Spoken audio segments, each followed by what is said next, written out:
Hare Krishna, everyone. Thank you for joining in for today. And we'll start with our discussion for today.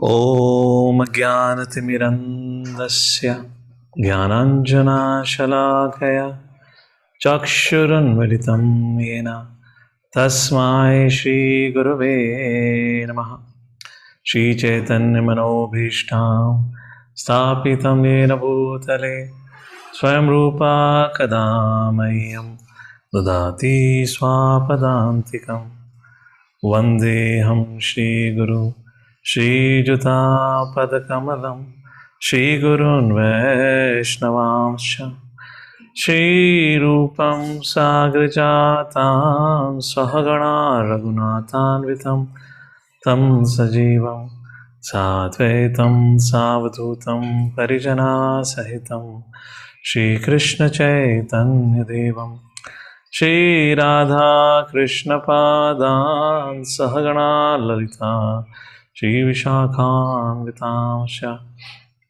Namo Vishnu Padaya Krishna Prasthaya Bhutale Srimate Bhakti Vedanta Swami Niti Namine Namaste Saraswate Deve Gauravani Pracharine Nirvishesh Shunyavadi Pashatai Desha Tarine Namo Mahavadanyaya Krishna Prema Padayate Krishnaya Krishna Chaitanya Namane Gautase Namaha Vanchakalpatarubhyasya Kripa Sindhubhyevacha Patitanam Pavanebhyo Vaishnavebhyo Namo Namaha He Krishna Karuna Sindhu Dinabandhu Jagatpate Gopesh Gopika Kanta Radha Kanta Namostate Tapta Kanchana Gourangi Radhe Vrindavaneshwari Vrishabhanu Sute Devi Pranamami Hari Priye Jai Shri Krishna Chaitanya Prabhu Nityananda Shri Advaita Gadadhar Srivasadi Gaur Bhaktavrinda Hare Krishna Krishna Krishna Hare Hare Hare Rama Rama Rama Hare Hare. Hare Krishna, welcome you all once again for today's Bhagavad Gita class. Today we're going to resume our discussion from second chapter, verse number 12 onwards. The second chapter, titled as Contents of Bhagavad Gita Summarized, is one of the longest chapters of Bhagavad Gita, has around 72 verses, and this chapter can be largely divided into 4 sections, where the first section comprises of first 10 verses, where there is a discussion of the subject matter of Arjuna recognizing his inability to resolve the conflicts that has arisen in his mind, and therefore he humbles himself and decides to take shelter of the Supreme Personality of Godhead. He accepts the group. That's the point largely. Then the second part of discussion is from verse number 11 to verse number 30, and that we'll discuss today, is the first instruction of Lord Shri Krishna to Arjuna. Or the first instruction spiritual master must be teaching to the student, and that is, you're not the body but spirit soul, which is also largely called as Sankhya Yoga section. Sankhya, the word Sankhya in Sanskrit means analytical or detailed study. What it means, detailed study, what does it mean? Is to thoroughly understand how body is different than the soul. And in this section from verse number 11 to 30, where Krishna speaks, Krishna gives a lot of scientific evidences proving how soul is eternal, indivisible, and is inconceivable, etc., etc. Many attributes of soul are described in this section. Then, of course, when we talk about you're not the body but a spirit soul, obviously, the next question that comes is, how does my tomorrow looks different than today? Which means, until now, I was thinking I'm a body. I was performing a dharma for taking care of the body. But now I have been told I'm just not the body, but I'm a spirit soul. So, is there something additional to what I already know of? Yes. Therefore, in the third section, which is from verse number 31 to verse number 53 of second chapter, talks about two dharmas. First will be the discussion on Swadharma from verse number 31 to verse number 38. And then from verse number 39 to verse number 53, the discussion is on Nitya Dharma. So we'll definitely going to discuss up to Swadharma. If time permits, we'll also take into some consideration of Nitya Dharma. Finally, Krishna concludes, one who practices Nitya Dharma, he attains the success of life, etc., etc. And now Arjuna inquires. That makes the last section of the second chapter. The one who has practiced this dharma, Swadharma and Nitya Dharma, and have learned the art of balancing both and have perfected life by practicing and living by both, of fulfilling the needs of both the dharmas. How does that person walk? How does he talk? How does he speak? How does he sit? 4 kinds of questions are asked, and that is the last section of the second chapter, where the qualities of Atmaram, self-satisfied devotee, is discussed from verse number 54 to verse number 72. The title of this chapter is Contents of the Gita Summarized. Therefore, for those of us who have read Bhagavad Gita thoroughly, or all of us going to read now in detail, will notice that when you have completed all the 18 chapters, if you look back, second chapter had already discussed that concept. What's happening in third chapter onwards is a more detailed discussion on it, which Arjuna could not grasp at that point of time. So Krishna goes into more details of it. Just like the verse comes, Traigunya Vishya Veda Nistraigunya Bhavarjana Nirdvando Nitya Sattvasto Niryoga Shema Atmavan. The purpose of Vedas, what is that? The first line skipped my head suddenly. Yoga Vishaya Veda. Yoga Vishaya Veda. The subject matter of Vedas is to understand the 3 modes of material nature. And the objective, Hare Krishna. And the overall objective of talking about this is to help us transcend these 3 modes of material nature. Yoga Vishaya Veda, Nistra Yoga. Arjuna, like that the verse goes, second chapter, 45th verse, if I'm correct. But there's nothing else being spoken. And of course, another verse, the classic verse, which will probably not sure if it will come on today's discussion, but maybe next time. Prakriti kriyamanani guna karmani sarvasha. So like this, in these 2 places, guna, the modes have been discussed. But however, later on in Bhagavad Gita, what is this guna? How do they condition us? How do they function? How do they affect our life?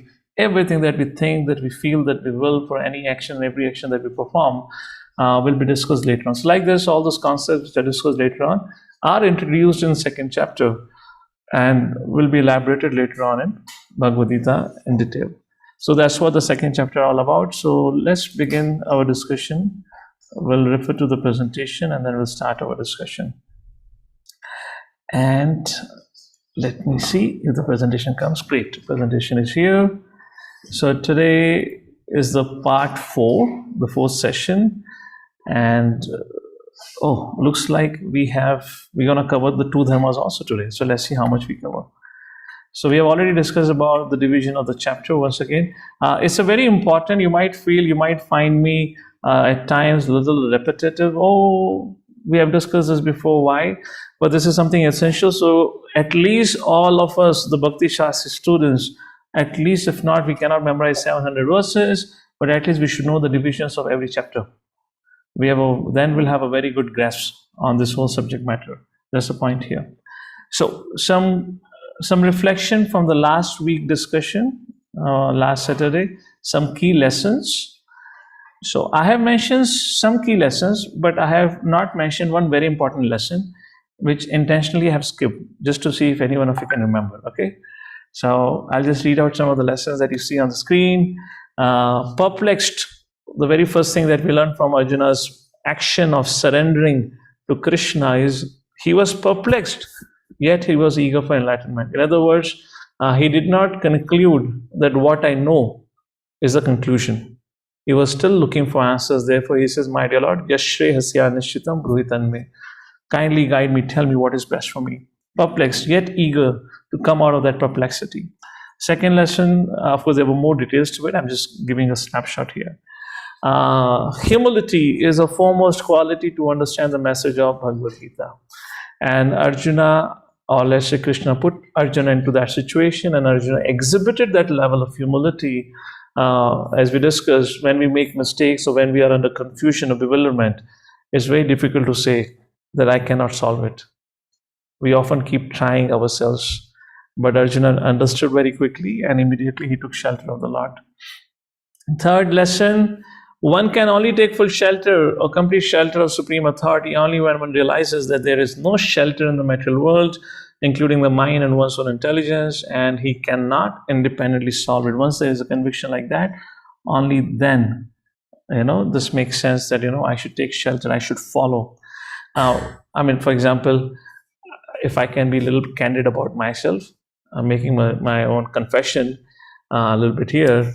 With all these years of, let's say, a brahmachari life, one thing that has dawned to me and that I have understood now, which makes more sense to me now, which I'm trying to live by, the real independence is in following the instructions. The real independence is just in following the instructions. We become victim to the laws of the material nature when we act independently. I'll repeat again. We become victim to the laws of this material nature when we try to act independently. The way to real independence is to follow. And I can give you a simple example. Just like when you are a patient, when you go to a doctor, you're supposed to follow doctor's advice. And to the degree you follow the treatment given by the doctor, to that degree you recover. And that is a way of independence from the disease, isn't it? Similarly, from our material disease, the biggest disease is my ego, my misidentification, etc., attachments. To rise above that is very important that we learn to follow. In the beginning years, there is a lot of revolt against this concept of following. We want to do things as I want to do it, as I feel like doing it, as I think which is best for me. There's a lot of I factor. But if I say at this point of time, one thing that I've realized, it is always better to follow. It's far much more peaceful, more stress-free life if we can just follow. Because we know for sure there is somebody who's gonna take a responsibility, not that the whole onus is on us like that. Okay, that was just one side point here. Please excuse me for one quick distraction here. Yes. And then the fourth lesson was 3 effects of surrender. So what happens when on surrender? There are 3 effects which are described, and I would like to see if anyone remembers those 3 effects. Who knows what are the 3 effects of surrender we discussed last time? Anyone?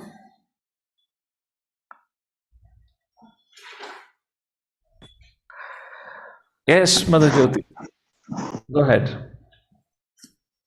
Hare Krishna, Prabhuji. Discussed that the 3 effects of surrender are, one of them is enlightenment, and second was freedom from false lamentation, and the third one was reinstatement in his own duty, like Arjuna would surely fight. Correct. Thank you. That's the answer, yes. And this brings us to a very important lesson on the importance of making good notes. When you make good notes, then you remember what the teacher is teaching you. Otherwise, our Kali Yuga memory, can betray us at any time. That's the point here. Okay, let's continue ahead. And the 5th lesson was teacher's duty. This is where we concluded with, where Prabhupada gives a full benefit of doubt to the teacher, with full confidence that you have all the right to chastise your students. We had a whole discussion. We quoted from Charakya Pandit, Prabhupada's, I just quoted and read from Prabhupada's lecture only. Teacher's duty is to smash misconceptions, sadhu, like sadhu, shastra, all this word comes from the same root sa. So like that has been described is to cut like that. So these were some 5 key lessons, but yet there was one very important lesson which I have not mentioned here. I would see if anyone can recall what was that important discussion that we had. Please raise your hand if you wish to say. What was it? Let's see, Mother Maithini. Hare Krishna, Prabhu. Prabhu, you had discussed how we should counter attack the Mayavad philosophy. Oh, yes. Wonderful, wonderful.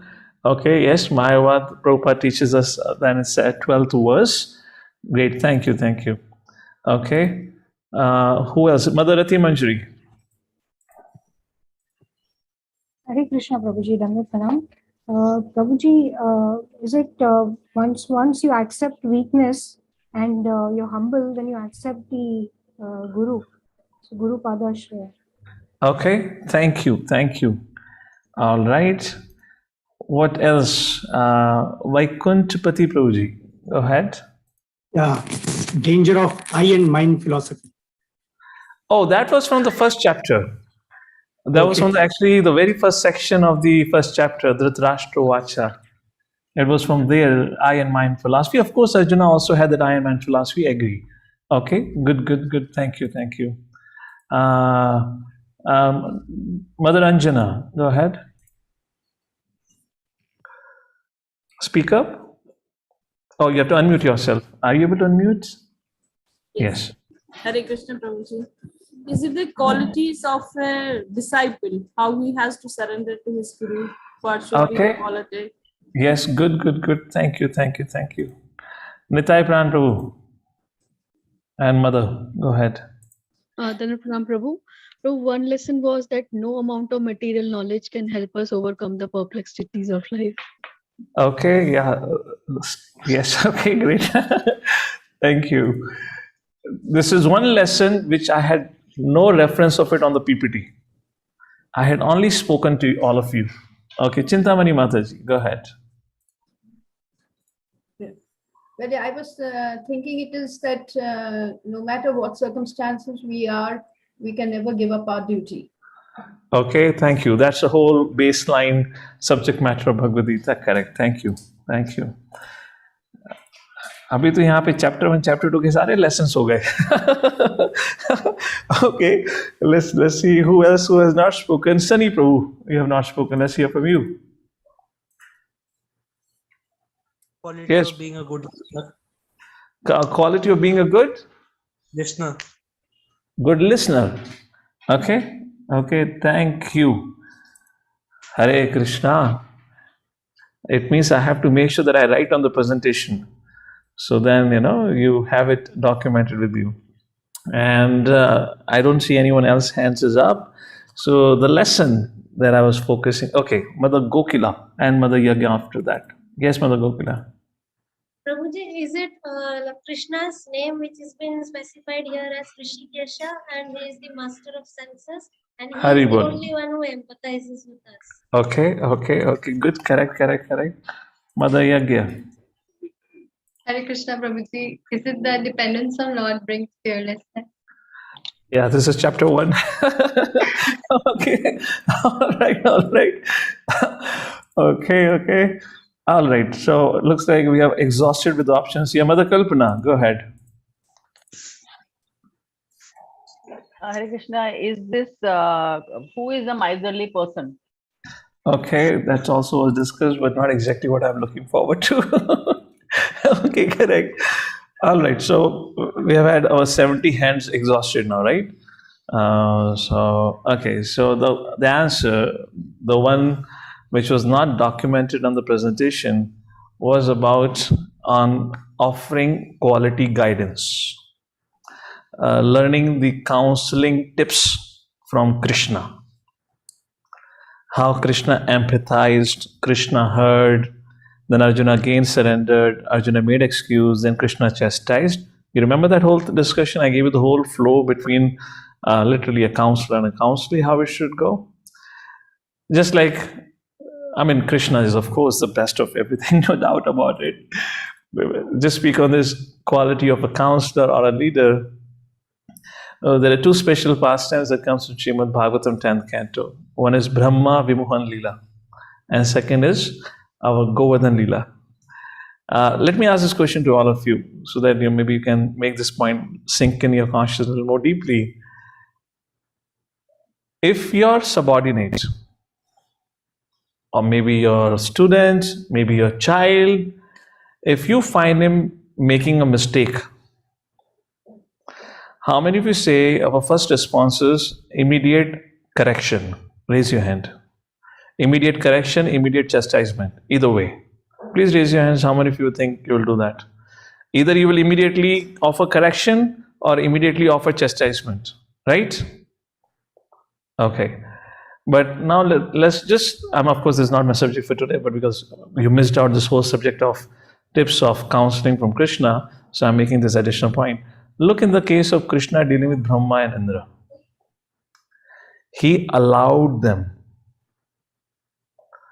With case of Brahma, unless Brahma came back and surrendered, got totally bewildered. Krishna did not actually, show his, that whole, this all, therefore it's called Brahma Vimohan Leela, where actually it was supposed to be Krishna Vimohan Leela. Krishna turned it into a Brahma Vimohan Leela, and when Brahma's all the four heads are rotating at the 360 degree with a full speed, finally when he decided enough is enough, I have to go and surrender to Krishna, then Krishna kind of had his own style of chastising and correcting. Well, fantastic. Without making a statement, without opening his mouth, Brahma was totally humbled. So humbled, when Brahma went to the cave, he saw the gopas. He went back to the forest, he saw the gopas. So he thought this Krishna is such a clever mistake that before I reach the cave, Krishna reaches the cave. So he reaches before me, brings the boys, keeps it in the forest, and when I reach the cave back, then before I reach, he takes all the boys and put it back. Vishnu Chakravarti Thakur writes, he went back and forth multiple times. And then finally understood this is not possible. I came here to create Krishna Vimohan Leela. I ended up creating Brahma Vimohan Leela. And anyways, that's it. Look in the case of Indra. Krishna did not imagine, for example, why Krishna had to lift Govardhan for 7 days. Why 7 days? Why 7 days? What happened after 7 days? After 7 days, Indra stopped roaring. Indra stopped thundering. Indra stopped raining. Who surrendered after 7 days? Indra. If Indra would not have surrendered, the 7-day Govardhan Leela would have become a 7-month Govardhan Leela. Krishna was not in any hurry. Krishna was totally happy. And Krishna was there. Why Krishna did not chastise? Krishna could have corrected, Indra could have chastised. Indra to literally threatened the life and well-being of every Vrajavasi. Brahma did not do so. But yet Krishna allowed Indra to do so. And when Indra understood, his might is no comparison to the might of Krishna, and then he surrendered. Now, I would leave this for all of you to think what lessons you can draw from it. A little homework for all of you. But, excuse me, one leadership model from Krishna on that regard. So this is some little bit of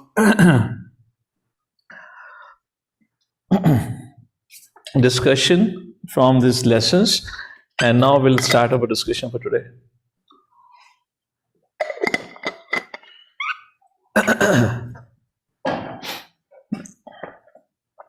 So we have already read the 12th verse, and we'll begin our discussion from the 13th verse. We'll go to the book and we'll read from there, like that. Fine, and then later on we'll come back. Somebody is writing something on the chat. Madhav Kripa Prabhu is asking a parenting question. Prabhu, would this work with kids? Because they may never realize it or may take years if we do not correct. Prabhu, I have no experience, so I can't comment on it. I just said what Krishna did. Maybe we can take this question at the end of the class. How to deal with the kids. You are a better person to answer. You all have a practical experience. Hare Krishna. We'll see that later on. Let's continue with our discussion. Verse number 13 onwards. Text number 13. Dehinosmin yatha dehe kaumaram yavanam jara tatha dihantara praptir dhirastatraya namoyati. So what we'll do for all these verses, we'll give you a title, just to little further simplify this discussion. And do we have any of the co-hosts can share the shlokas so that everyone can see when we are reciting that? So text number 12, the Mayavad philosophy defeated. That's the title you can give for your shloka number 12. If you want, you can write it nicely on top of your Bhagavad Gita. Text number 13, translation. As the embodied soul continuously passes in this body, from boyhood to youth to old age, the soul similarly passes into another body at death. A sober person is not bewildered with such a change. So you can write down on top of it, this is the first instruction of Bhagavad Gita. What is that? You're not the body but spirit soul. And that gets clarified in this particular text. Reading from one of the Prabhupada lectures. While speaking with Dr. Banford in Los Angeles in 1975, Srila Prabhupada said, the existence of the eternal spirit soul can be verified logically. When asked how, Srila Prabhupada explained, just consider your body. You once had the body of a child, but now you don't have that body anymore. You have a different body. Yet anyone can understand that you once had the body of a child. So in our case, it's all simple, isn't it? We, at one point in time, we had a body of a child, but we don't have it. So what has changed? Have you changed? No, we have not changed. Because the same person had a young boy or a girl body also. So what has changed? The body has changed, but the I has not changed. That's how Prabhupada says, logically, anyone can understand that. Yet anyone can understand that once you had the body of a child, this is a fact. So your body has changed, but you're still remaining.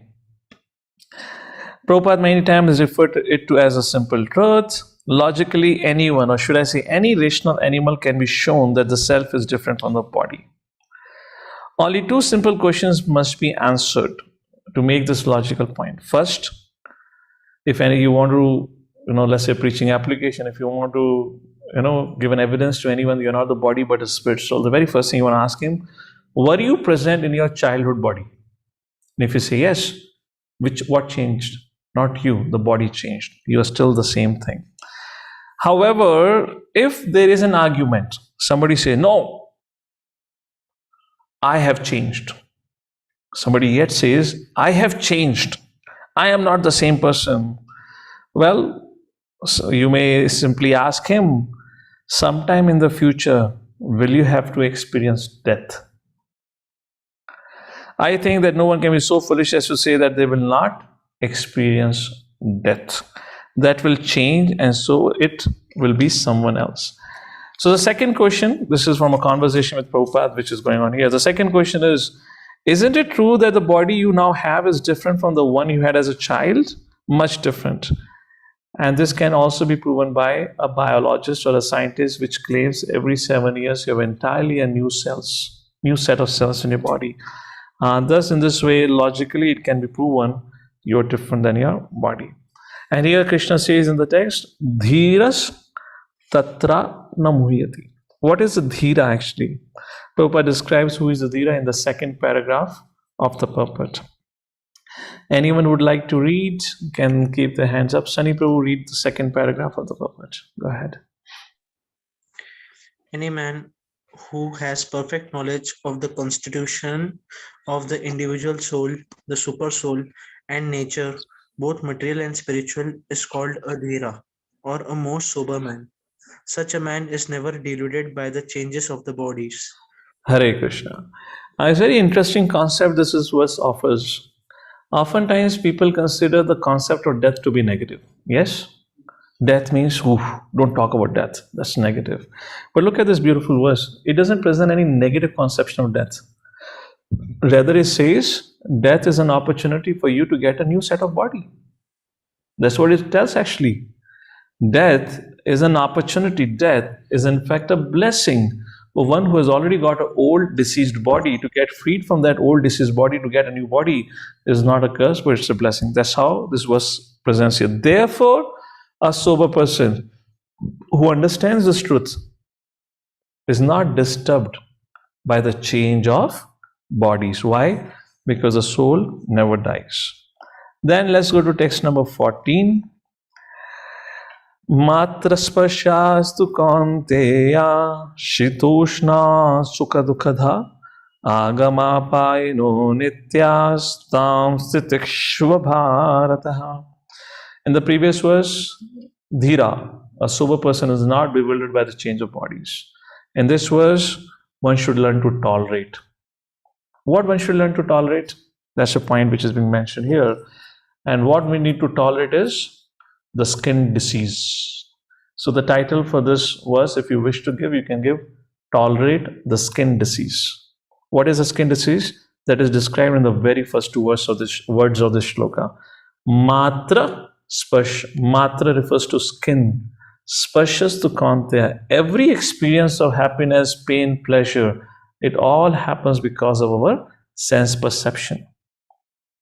It's nothing but a skin disease. Prabhupada calls it as a skin disease. So what are we supposed to tolerate? We are supposed to tolerate the itch because of the skin disease. What are that itch? The urges.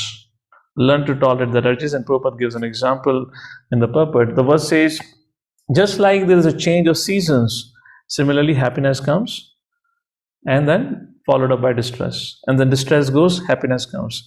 So similarly, like summer comes, summer, after summer comes winter, winter, summer, like that. There's a change of season. Similarly, nothing is constant in our life. Everything is consistently changing. So do not get so disturbed. We should learn to tolerate.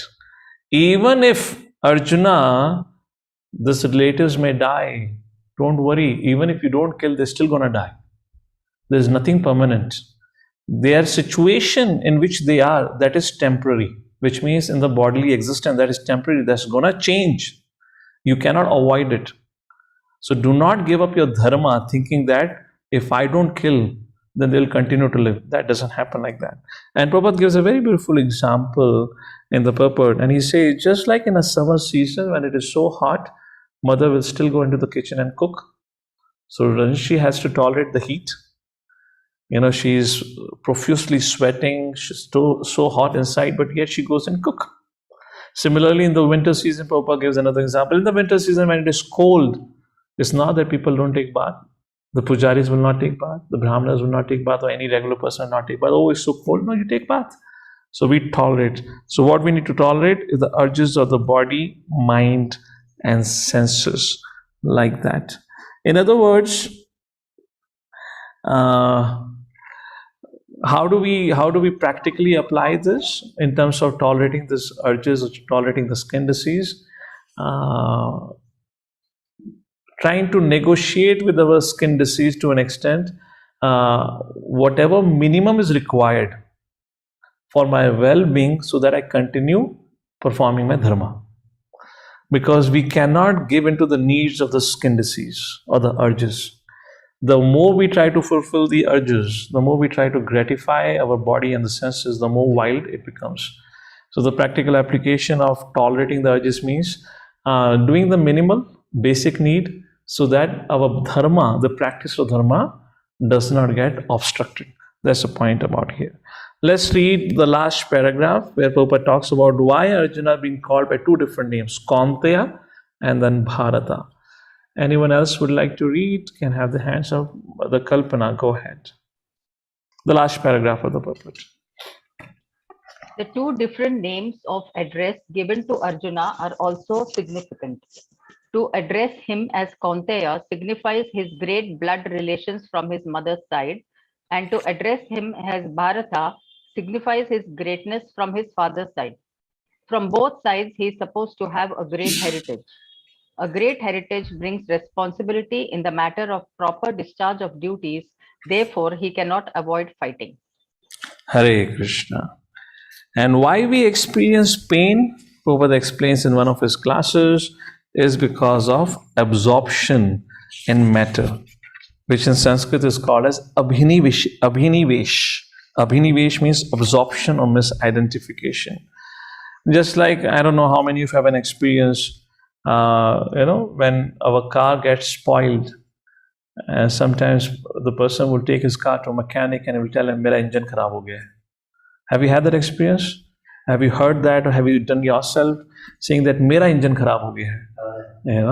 And actually the engine is not yours, your car engine has. So this is the whole problem of misidentification, because of which this whole experience of pain and pressure happens. Same point extended in the idea, the skin disease tolerate, in the 15th verse also. Text number 15. Yam hina vayatayanti ete purusham purushashabha samadukha sukam dhiram so amritvaya kalpate. Mother Gokila, please read out the translation.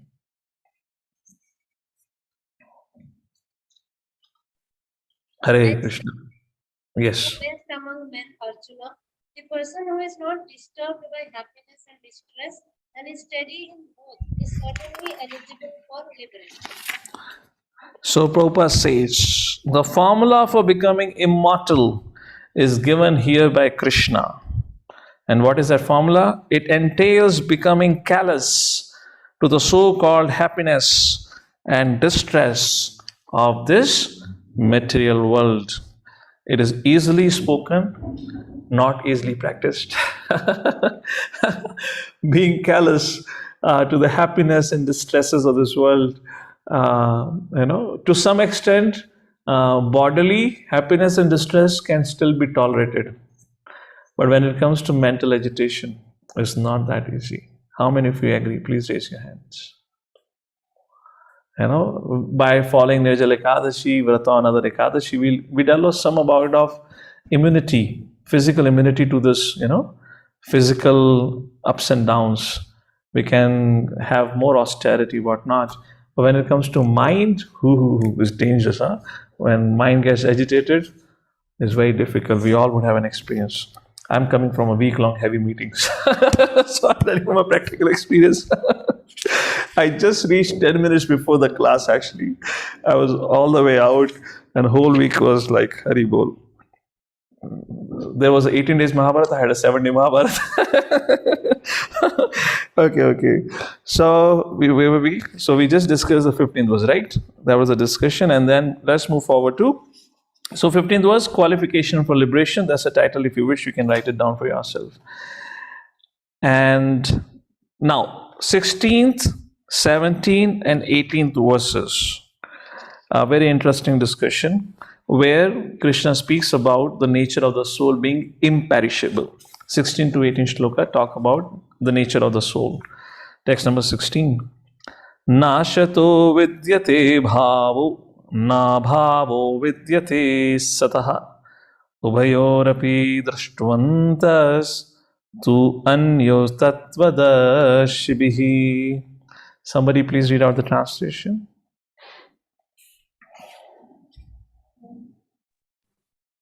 Our admins can manage it. They can call the devotee and they do it. Yes, go ahead. Those who are seers of the truth have concluded that of the non-existent, the material body, there is no endurance, and of the eternal, the soul, there is no change. This they have concluded by studying the nature of both. Hare Krishna. Nasato vidyate bhavo. Asat. So this verse is talking about Sat and Asat. Nabhavo vidyate sataha. Sata. Sat means eternal. So two things are being discussed. Not two things. One particular principle or quality is being discussed about Asat and Sat. So what is Sat is imperishable. What is Asat? It has to get destroyed. So what is that Asat? That is the body. What is Sat? Is the soul. The Prabhupada explains the purpose, the whole complete purpose of the human form of life, the living entity being provided with this human species or the human life is to seek out, is to focus, is to work or aim for the Sat, to attain the Sat. And Prabhupada makes another point saying that who wants to die? Even at the fag end of their life, people want to drag on their living. Why they want to drag on living? because that's the nature of the soul. So that's the need of the soul, but the body can never be extended beyond the expiry date. Again, Krishna is trying to tell Arjuna, whatever you do, everyone has to die. Rather, better for a Kshatriya, this would be later on verses, rather it's better for a Kshatriya to die on the battlefield, which is considered glorious, than to die on his bed. Kshatriya, he gains his glory when he dies fighting on a battlefield for dharma, like that. And Prabhupada gives some very beautiful examples. This is a class which Srila Prabhupada gave in London in 1973 on this subject matter. Prabhupada says on the subject of Sat and Asat. When it comes to examples, you cannot have any better person than Srila Prabhupada. So crystal clear, and the most difficult concept becomes easy. Therefore, I'm actually for this section referring Prabhupada Sankhya Yoga, which is generally difficult, but Prabhupada gives some profound examples. So, example. Prabhupada gives an example of a sky and the cloud.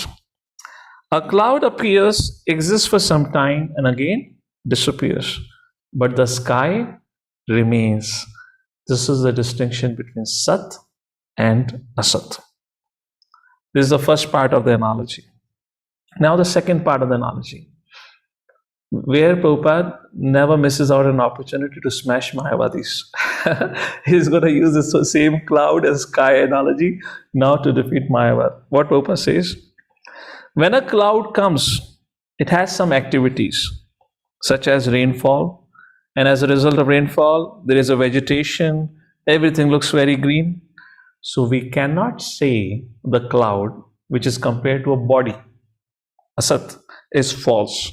Yes, it is temporary, but it is not false. Similarly, the material world, matter, is not false, but it is non-permanent. Bhutva bhutva praliyate. So, to conclude on this verse, our business should be, Prabhupada's statement, to be engaged on the Sat platform, not on the Asat platform. That's the discussion here. We can read the last 5 lines from the purport of verse number 16. The living entity is therefore. The last 5 lines. Please go ahead. The living entities, therefore, are always subordinate to the Supreme Lord, as in the case of the master and the servant, or the teacher and the thought. Such clear knowledge is impossible to understand under the spell of ignorance, and to drive away such ignorance, the Lord preaches the Bhagavad Gita for the enlightenment of all living entities for all time. Hare Krishna. Text number 17, continuing on the same theme of imperishable soul, it is said, Avinashi tu tadvedhi yena sarvam idam tatam vinasham avyasyasya na kashit kartamarhati. Translation, please. That which pervades the entire body, you should know it to be indestructible. No one is able to destroy that imperishable soul. So, very interesting. Avinashi tu tad vidhi. Tat. What is the word tat means? That. What is that refers to? That refers to which is pervading the whole body, which is consciousness. So, what is the symptom of soul, or what is the manifestation of soul? Soul is identified. Soul is imperceptible to our material vision. But how can we still understand the presence of soul? Is the presence of consciousness, like that. And then Prabhupada talks about very beautiful concept. There are 3 stages of our existence, if you want to call it that way. One is called Jagrati, second is Swapna, and third is called as Shushupti. One stage when you are awake, that is called Jagrati. When you are sleeping, that is called sleep. That is called as Swapna. And the third stage is unconscious stage. That is called as Shushupti. Jagrati, when we are awake, our consciousness is very strong. In the sleeping stage, there is consciousness, which means Swapna, but it is not so active. And the unconscious stage means that consciousness is somehow or other subdued or not working. That is Sushupti. So what is death? Prabhupada defines death. Death means unconsciousness for a long period of time. When the body is annihilated, the soul remains unconscious for some period. 7 months for a human being. So what it means, you all might have read or heard about third canto Srimad Bhagavatam, where the whole understanding of how when a pregnancy happens, what happens on the very first moment to the first hour to the first day, second day, third day, fourth day. So of course the soul is present there in the womb of a mother, or is injected in the womb of the mother through the virya of the purush or the man, but the soul remains in shushupti stage. So death means being in unconscious state for a long period of time. And in the case of a next human birth, for at least 7 months, the soul remains in shushupti stage, unconscious stage. And it is at the 7th month when the soul becomes active again. And then there is this whole movement in the body where the mother can now feel, something is happening. It's just like somebody has woken up in the womb and the body of the child begins to move around. That's the point we mentioned. And 7 months consciousness revives. And what does it mean? It's just like during surgical operation. You have been operated with anesthesia. You do not perceive the pain. But gradually from unconsciousness, from Shushupti, Swapna to Jagruti. Like that it means. So Prabhupada says, our Krishna consciousness movement is trying to wake up the sleeping souls who are sleeping on the lap of Maya with eyes wide open, but are in the consciousness of Shushupti, where they don't understand the spiritual subject matter only. So Krishna consciousness movement is trying to wake up such sleeping souls. So that was on Jagruti, Swapna and Shushupti, text number 17. And very important purport here. A lot of time people ask the question, what is the size of the soul? Where does the soul resides?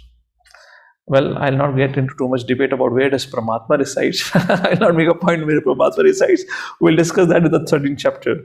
Does Paramatma reside within the soul, outside the soul, below the soul, above the soul, on the right hand side, left hand side, all over the soul? That we'll see later on. But let's figure out where do we reside first of all. So none of you reside in your apartment. None of you are a permanent resident of India, not planet Earth. You are residing within 5 kinds of air. Prana, Pana, those kind of 5 airs are there, and you are hanging. God knows, upside down, topside down, I don't know how, but you are hanging within these 5 airs. And these 5 airs holding you, the position of it is described below the position of heart. So let's take a look at the purport. And then what is the size of the soul also Prabhupada writes. So let's go. If you see in the purport, the first, second and third shloka. After the third shloka from Mundaka Upanishad, the translation of that shloka, Esho Nuratma Chetasa Veditvyo Yasmin Prana Panchada Samvivesha. The translation of that, somebody else can read it out, please now. Go ahead. The soul is atomic in size and can be perceived by perfect intelligence. This atomic soul is floating in the 5 kinds of air, Pran, Apan, Vayan, Saman, and Udan, is situated within the heart and spreads its influence all over the body of the embodied living entities. When the soul is purified from the contamination of the 5 kinds of material air, its spiritual influence is exhibited. Hare Krishna. So this is where, this is where is being described about it. And then in the next paragraph, Prabhupada talks about the Hatha Yoga. The whole system is meant for controlling these 5 kinds of air, which is encircling the pure soul by 5 different kinds of sitting postures. So the whole practice of Hatha Yoga, the yoga centers which have opened, in America is almost $2 to $4 billion industry every year. This much people earn by selling merchandise. Only by selling merchandise they are making so much money.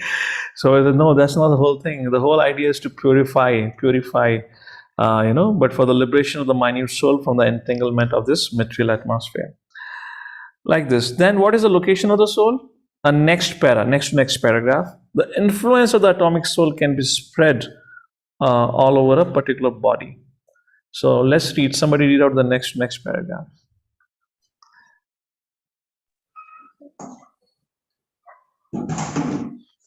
Who is reading? Please go ahead. Influence of the atomic soul can be spread all over a particular body. According to Mukunda Upanishad, Mundak, not Mukunda. Munda Yes. Upanishad, this atomic soul is situated in the heart of every living entity. And because the measurement of the atomic soul is beyond the power of appreciation of material scientists, some of them assert foolishly that there is no soul. The individual atomic soul is definitely there in the heart along with the super soul, and thus all the energies of body movement are emanating from this part of the body. The corpuscles which carry the oxygen from the lungs gather energy from the soul. When the soul passes away from this position, the activity of the blood generating fusion ceases. Medical science accept the importance of red corpuscle cells, but it cannot ascertain that the source of the energy is the soul. Medical science, however, does admit that the heart is the seat of all energies of the body. Hare Krishna. There is a lot of similarity, in fact, almost close to approximation levels, about the birth of a new living entity and the creation of this material world. How the creation of the material world is described: the glance of Mahavishnu on the Prakriti, where the union takes place. And through that union, with that union, the Prakriti gets impregnated with the jivas. And with time, with the Kala factor, and under the influence of Guna, under the influence of Guna, and with the time factor, the jivas get agitated and they manifest. This is what something happens with the union of man and woman also. Second thing, there are a lot of similarities we can draw, but 2, 3 just to mention briefly. Second thing, just like within this whole body, the consciousness is spread all over, isn't it? Similarly, this whole material universe is compared to Virat Purusha, the body of the Lord. And it is said the Lord is all pervasive. So now you're understanding why it is said Lord all pervasive? Because it is nothing but the body of the Lord. Just like within this body, the soul is all pervasive through consciousness. Similarly, Lord is all pervasive through his energies as Paramatma feature and whatnot. So like that we can draw many similarities and see that how actually, if we cannot understand the creation, but we understand this creation of a living entity, studying that we can understand the creation actually. Now the next and the last part in this purport is very beautiful analogy Srila Prabhupada gives, again in his own style. Prabhupada writes, such atomic particles of the spirit whole are compared to the sunshine molecules. In the sunshine, there are innumerable radiant molecules. Similarly, the fragmental. There are two kinds of expansions of the Lord, Swamsha, Viminamsha. So one is called avatars and one is called as living entity. We are not avatars, we are living entity. So those of you of our previous older Bhakti Shastri batch who did Ishopanishad, so who are we? Are we Swamsha or Viminamsha? So those who say we are Swamsha, raise your hands. Which obviously means those who are not raising hand, which means they're saying Viminamsha, okay? So that's a simple thing. So, okay, none of you are raising hands. So I don't know if there is a third Amsha also. So let's say, how many of you say Viminamsha? Please raise your hands. Okay, some are just looking at me and smiling. Hari bol, wonderful smile. You have to give some answer. You have to pick a choice. So yes, the Swamsha are the direct expansions of the Lord. And then there are further 6 kinds of avatars that happens in the material universe. We have Vimin Amsha. And this Vimin Amsha, in English, when you see, they're called as fragmental parts. Vibhin Amsha. So just to help you understand this, Vibhin Amsha. So that is in English, Prabhupada would often use that, fragmental parts as a supreme. So just like there is a sunshine which has hundreds and thousands unlimited molecules, sunshine molecules in the sun rays, similarly in the Brahman effulgence of the Lord, there are all these unlimited living entities like this. This is what is being explained here. Text number 18. So soul is imperishable. So what should be done? Body anyway is going to be destroyed. So what should be done? Arjuna, rise up and fight. Antavanta ime deha nityasyukta sharirina anashino aprameyasya tasmad. Tasmad means therefore. I have proven to you, soul is eternal, body is perishable. Therefore, yudhyasva bharataha. Okay, let's do a little exercise for all this Bhakti Shastri batch. Please start noting how many times Krishna would tell Arjuna, now get up and fight. Again, you go back to the same concept of counselor discussion. You may say, okay, Prabhu, enough of crying now. Now, give up your lamentation, get up. You see Krishna in this chapter only he says few times. So it is not that, haven't I told you? Stop crying now. Go back to your work. It doesn't happen like that. It didn't happen with Arjuna. How it can happen with, Kali Yuga Prani? So please, I would request somebody can make a note of it. Count along with the verse number so I can verify later on that you had done a right counting. Varsha Malik. So we have fragmental part of Krishna. Yes, mother. We have fragmental part of Krishna, which is said to be in Sanskrit, Vibhinamsha. So Antavanta ime deha. Antavanta means perishable. What is perishable? Deha, the bodies. Nityasya ukta sharirinaha. Nityasya, eternal. Sharirinaha, of the embodied. There is in Sanskrit, how it has been described is, there's something called as sharira and there's something called as shariri. Sharira. Sharira means the body. Shariri means the owner of the body. And now there is a usage of plural. Sharirinaha. Sharirinaha means there's not one owner. There are 2 owners. Who are the 2 owners of the body? Me and my father. Right? How many of you agree with what I just said? I and my father are the 2 owners of the body. Raise your hands. You have to be quick with the response. Rapid fire round. Raise your hands. Log has kya rahe aap log? Yes, me and Krishna. Krishna is the father ultimately, na? So that's the correct answer. Me and my father, I was right. Me and my father means yes, Krishna and I. Of course, that's the point. This would be elaborated and discussed in detail in chapter number 13. We'll discuss that time, okay?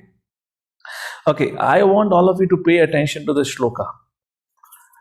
I am going to give you word by word meaning. Yet I am going to ask you, there is something very important being mentioned here. And 200% I can tell you, every time I ask, people still fail to give an answer. So it's like an upfront challenge for all of you, okay? Prabhuji, the title for 16, 17, 18th verse, for all 3 verses were imperishable soul. That was for all 3 as a section. The same concept is discussed, okay? So challenge for all the participants here, find out the unique word here, what the unique statement. So we have already given you the second line Sanskrit meaning, what it is. Sharirana. Then anashino. Anashino means kisi ka sarvanash na ho sake. Nash na ho sake. Anash, jiska, which cannot be destroyed. Aprameyasya, which is cannot be measured. Unlimited in scope. Tasmad yudhyasva bharata. Very simple. Therefore, get up and fight. So, what is the uniqueness in this verse? There is one word which brings complete uniqueness to this whole discussion so far. Bhujo to jane. Right? And you say, the puzzle, figure it out. So, who would like to figure that out? What is the unique here thing which is mentioned? Okay. Jai Joshi Prabhu, go ahead. Prabhu, in this verse, Krishna is specifically then telling what to do after understanding all these things, which is Perfect.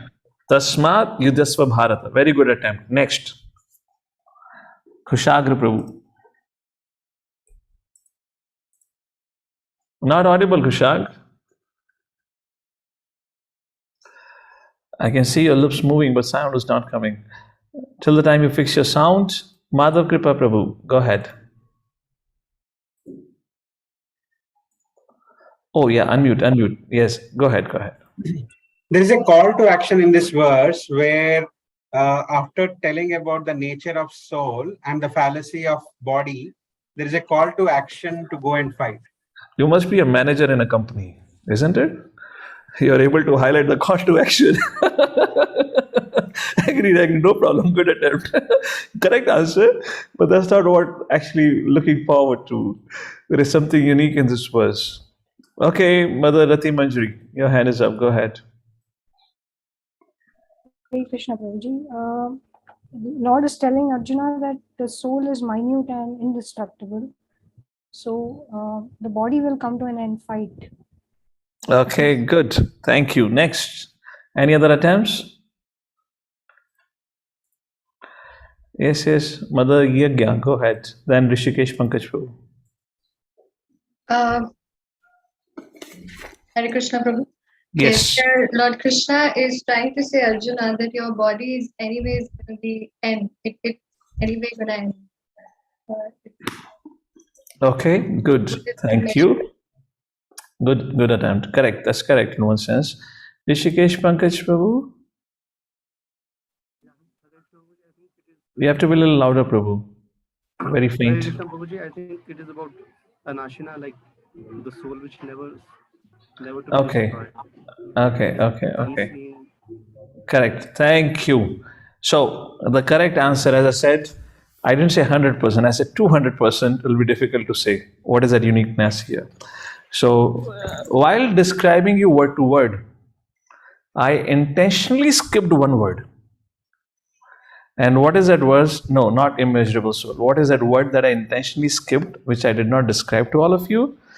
Antavanta ime deha, I told you. Nityasya ukta shariraha. I explained nityasya and then immediately went to shariraha. One word which I skipped was uktaha. What does uktaha means? It is said. Now, this is something very interesting. Srila Prabhupada, I don't know if he mentioned in the purport here, but Prabhupada focuses on one of his lecture about it, where Krishna is not there clearly mentioned in the translation also, but Prabhupada describes about this point in one of his lectures. Prabhupada says, see the greatness of Krishna. Krishna is a supreme personality of Godhead, yet Ukta means it is said. So Krishna is saying, Arjuna, I am not saying the soul is immeasurable, soul is imperishable. It is said, it is described, where Prabhupada says this is called as parampara system. We just don't say, it's not a mental figment. We just say anything what we want to say. Even Krishna is establishing parampara system, saying that every sage, everyone say that the soul is imperishable, body is perishable, and that is a point which is kind of highlighted here that way. All right, is that fine? The last few lines of the purport, as sunlight maintains. Anyone would like to read if they could find it in the purport? Please go ahead and write out the last few lines in the purport. As the sunlight maintains the entire universe. Please go ahead, whoever has the hands raised up. Admins can manage it, please. Hare Krishna Prabhuji.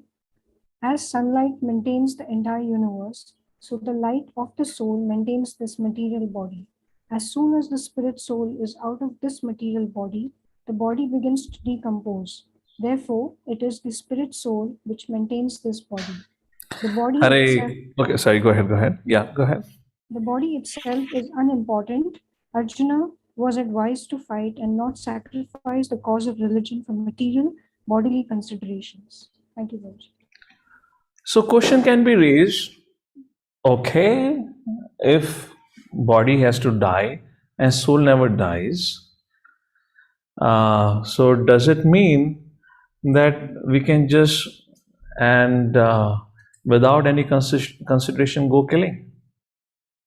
It looks like it is promoting that philosophy of you can kill anyone because afterwards you're not killed, you don't die, and body is supposed to supposed to die, so we can go and kill anyone. So animal killing can be justified. No, that's not the point.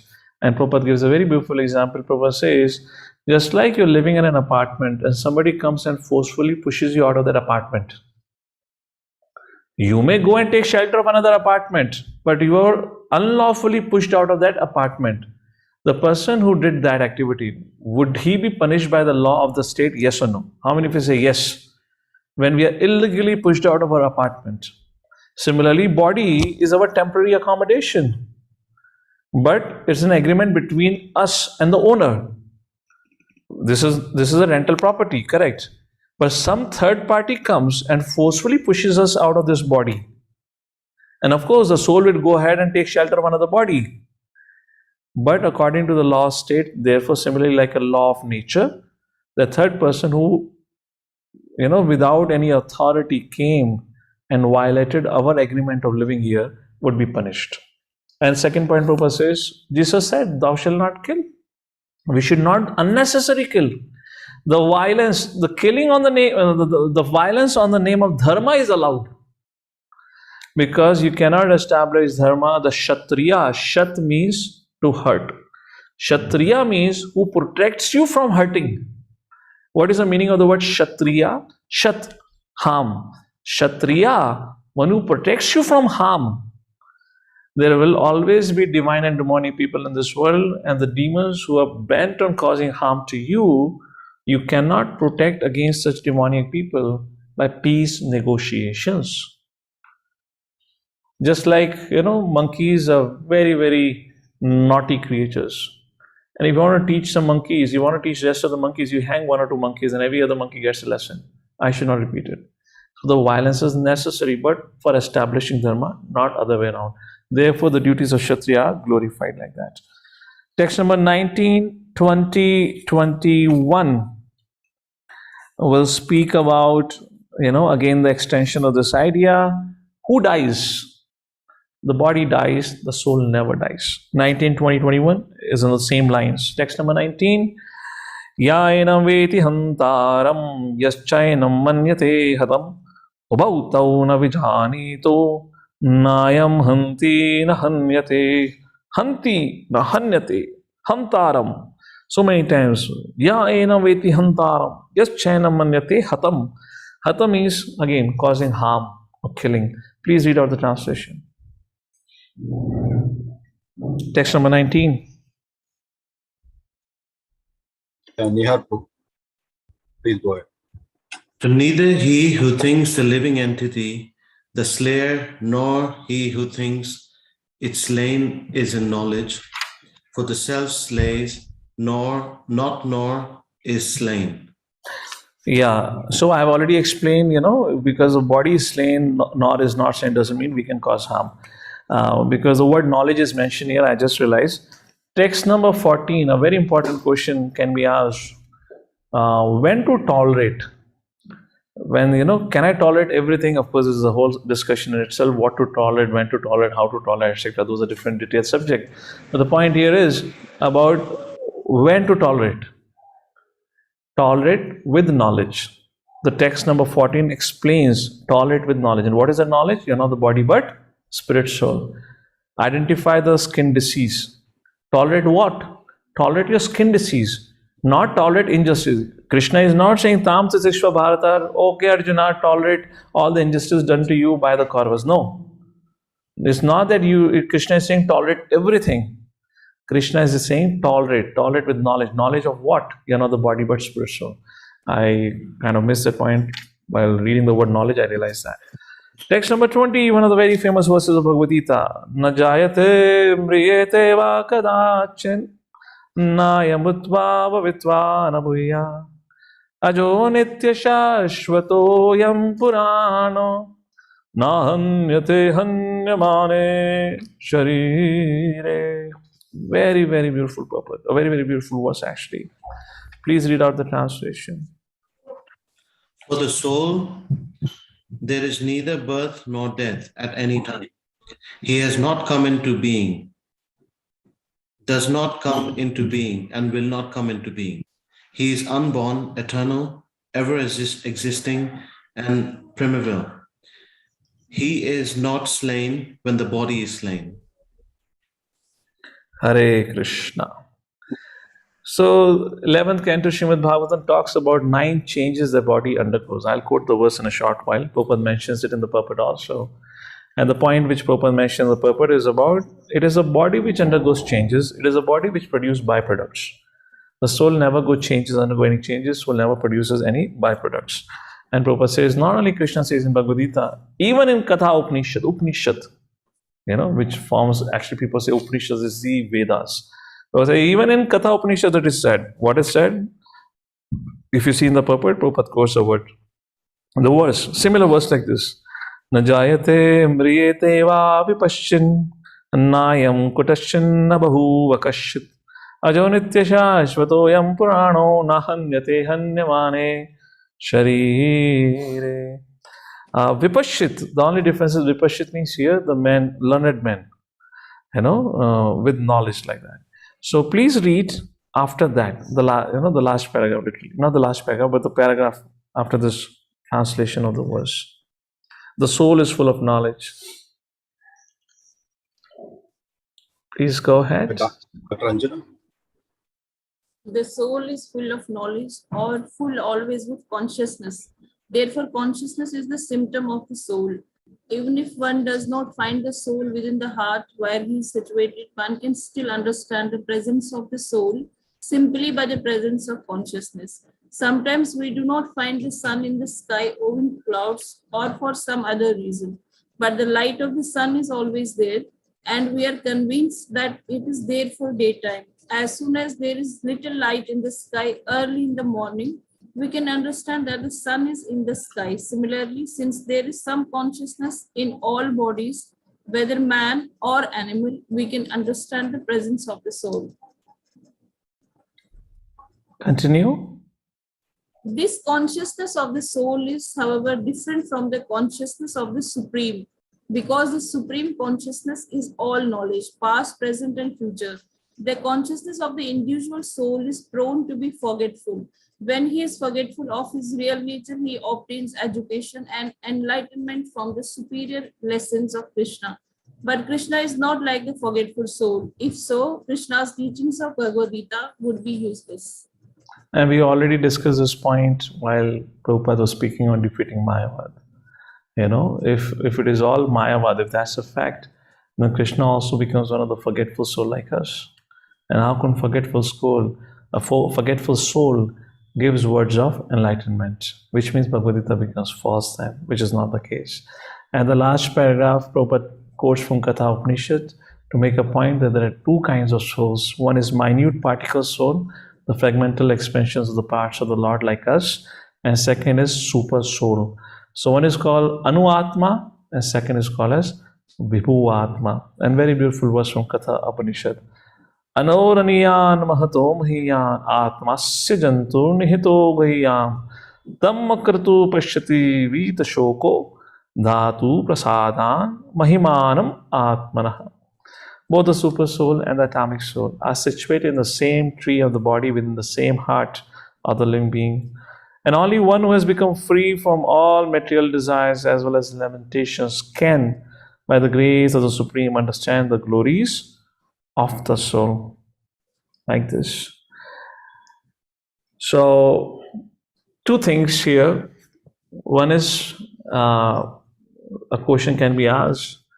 Has anyone ever seen soul being carried away out of the body? If you're not the body, a lot of time people say seeing is believing. Okay, logical evidence is the consciousness is present all over the body. But is it ever possible for anyone to see the soul being carried away by the Yamdutas from one body to another body? There's an example of our Mafatlal, right? Rishikesh Mafatlal, what's his name? Initiated name from Bombay. Our Prabhuji. Krishna Chand Prabhu. Krishna Chand Prabhu. I believe it was Krishna Chand Prabhu or our, probably he was the one, if I'm correct. Not the Desai, Prabhuji. So he was making a point that how when he was hospitalized once, he saw on the next hospital bed in the next hospital bed, who was another patient who was in a, I believe they were in ICU or something, who was in a very, very terrible, dire situation of his life. And that point of time, he saw three very ugly looking persons walking inside the room, not through the main door, through the walls. Okay, it's not that they knocked on the door of the ICU and some caretaker went and opened the door and welcomed these ugly looking personalities. They just walked through the wall and they went and stood next to that patient. And Prabhuji is looking at it. What's going on? What's going on? Who are these people? Who are these people? And after a while, suddenly there was a huge, loud crying of the relatives. And when he again looked back at that side, he saw that those three personalities were not there. He saw that, kind of those three personalities going in the opposite direction like that. So he's making a point that, I personally saw. So I believe the whole conversation goes to His Holiness Radhanath Maharaj also, that how come, I was given this vision.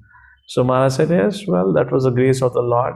Maybe he just wanted to have that practical experience actually, that, how, we are not the body but spirit soul. So question can be asked, what is the significance of 3? Why 3? Is this some golden number for Yamaraji? He'll only send 3 attendants. Depending on our amount of sin, how much sinful we are, and that many Yamdutas comes to take us. Something like that I heard. I don't know if that's a factual thing, but I heard this is mentioned like this in Garuda Purana. Anyways, we'll take one of the last verse before we break out. Text number 21. Now the question comes, Arjuna may say, my dear Lord, that's okay. You say the soul never dies, the body dies, etc., etc., but you are forgetting. I am Arjuna, Gandi Vadhari. Look at my quiver. I have all the celestial weapons. So would this soul be able to tolerate my celestial weapons? Krishna says, Beta, ruk, tere ko picture dikhata hu abhi. Wait, I'll tell you what the soul is all about. And now 21 onwards, that kind of discussion begins. Text number 21. Veda vinashinam nityam yaenam majam avyayam katam sa purusha partha kam ghatyati hantikam. O Partha, how can a person who knows that the soul is indestructible, eternal, unborn, immutable, kill anyone or cause anyone to kill? And Prabhupada writes a beautiful point here. At least I gave a title of Principle of Utility, where Prabhupada says violence also has a utility. Somebody please read out the first few lines of the purport. And then at the end of the purport, Prabhupada gives an analogy to explain that. Hare Krishna, Prabhu. Yes. Everything has its proper utility, and the man who is situated in complete knowledge knows how and where to apply a thing for its proper utility. Similarly, violence also has its utility, and how to apply violence rests with the person in knowledge. Although the justice of the peace awards capital punishment to a person condemned for murder, the justice of the peace cannot be blamed because he orders violence to another person according to the course of justice. In Manu Samhita, So, yeah, ahead Manusmita is quoted fine, but come to the end of the paragraph, the purport, read from the line where it said, Krishna is not violence at all because at any rate. Yes. Krishna is not violence at all because at any rate the man or rather the soul cannot be killed. So for the administration of justice, so-called violence is permitted. A surgical operation is not meant to kill the patient but to cure him. Therefore, the fighting to be executed by Arjuna at the instruction of Krishna is with full knowledge, so there is no possibility of sinful reaction. So, before we conclude and break out for a break and come back, just a food for thought, I would leave you with this question. Think about it, and then when we come back, you can give me an answer. Why kind of, what's the need for violence? Why Krishna is saying Tato Tasmad Yudhasva Bharata? Get up and fight and defeat. And in the war, one party is going to die. Is death necessary? It looks like, today's society, capital punishment is considered to be something very orthodox, uncivilized. How can you destroy the living of one person? And that person can be as good, as sinful as a terrorist, who could have killed many people, who could have killed, forget about many people, who could have killed even one single innocent man and woman. Yet there are so many so-called justice seekers, human rights whatever group, they'll come and say, no, no, no, don't give him a death sentence, put him in prison bar behind the prison bar. Just wait for the day when your plane will be hijacked and the terrorists will be rescued, etc., etc. The thing goes on behind. So my point here to all of you is why death sentence? Now, when Krishna says, Arjuna, rise up and fight, Krishna is not saying, okay, rise up and fight and go and put, Mahaprasadam Mala on the neck of Bhishma Pitama. Shoot arrow and kill. There's going to be death. Why death is in that way or killing is in that way recommended. So that would be a food for thought for all of you. Think for it. It's 13:20. We take a 7 minutes break. We come back at 1:27. Thank you all. Hare Krishna.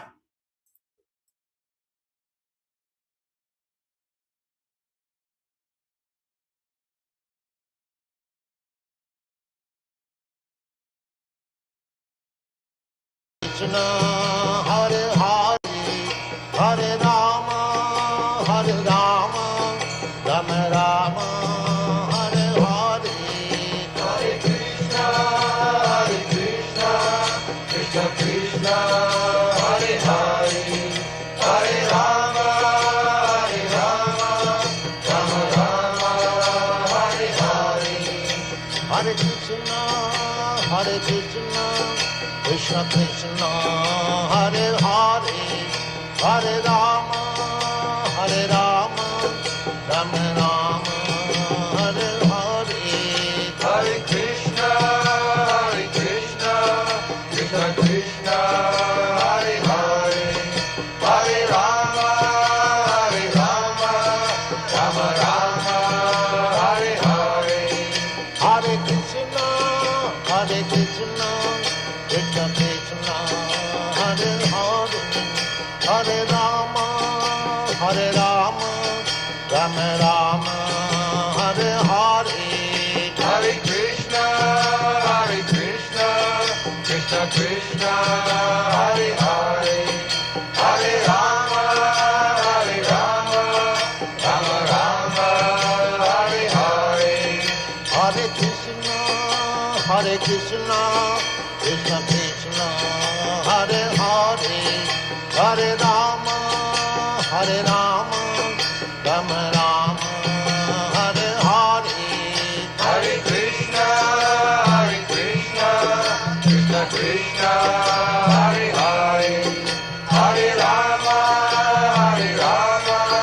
Rama Rama, Hare Hare, Hare Krishna, Krishna Krishna, Hare Hare, Hare Rama, Rama Rama, Hare Hare, Hare Krishna, Krishna Krishna, Hare Hare, Hare Rama, Rama Rama, Hare Hare,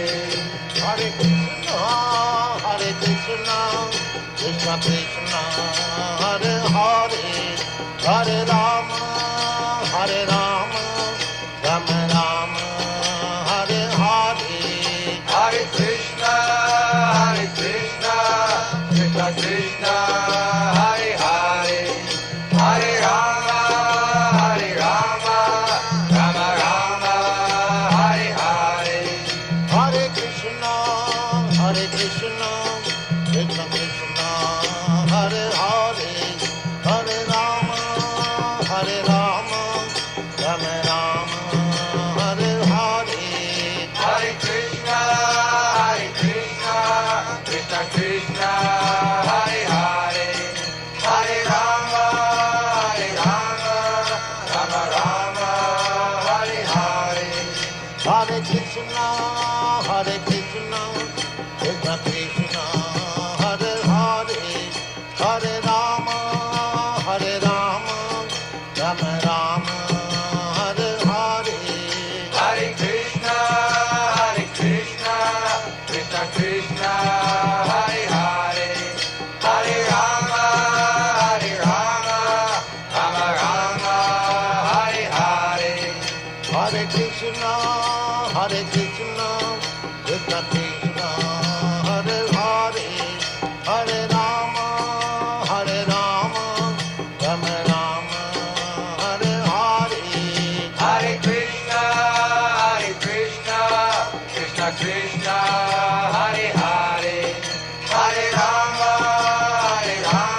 Krishna, Hare Krishna, Krishna Krishna, Hare Hare, Hare Rama, Rama Rama, Hare Hare. Hare Krishna, Krishna Krishna, Hare Hare, Hare Rama, Rama Rama, Hare Hare. Hare Krishna, Krishna Krishna, Hare Hare, Hare Rama, Rama Rama, Hare Hare. Hare Krishna, Krishna Krishna, Hare Hare, Hare Rama, Rama Rama, Hare Hare. Hare Krishna, Krishna Krishna, Hare Hare, Hare Rama, Rama Rama, Hare Hare. Hare Krishna, Krishna Krishna, Hare Hare, Hare Rama, Rama Rama, Hare Hare. Hare Krishna, Krishna Krishna, Hare Hare, Hare Rama, Rama Rama, Hare Hare. Hare Krishna, Krishna Krishna, Hare Hare, Hare Rama, Rama Rama, Hare Hare. Hare Krishna, Krishna Krishna, Hare Hare, Hare Rama, Rama Rama, Hare Hare. Hare Krishna, Krishna Krishna, Hare Hare, Hare Rama, Rama Rama, Hare Hare.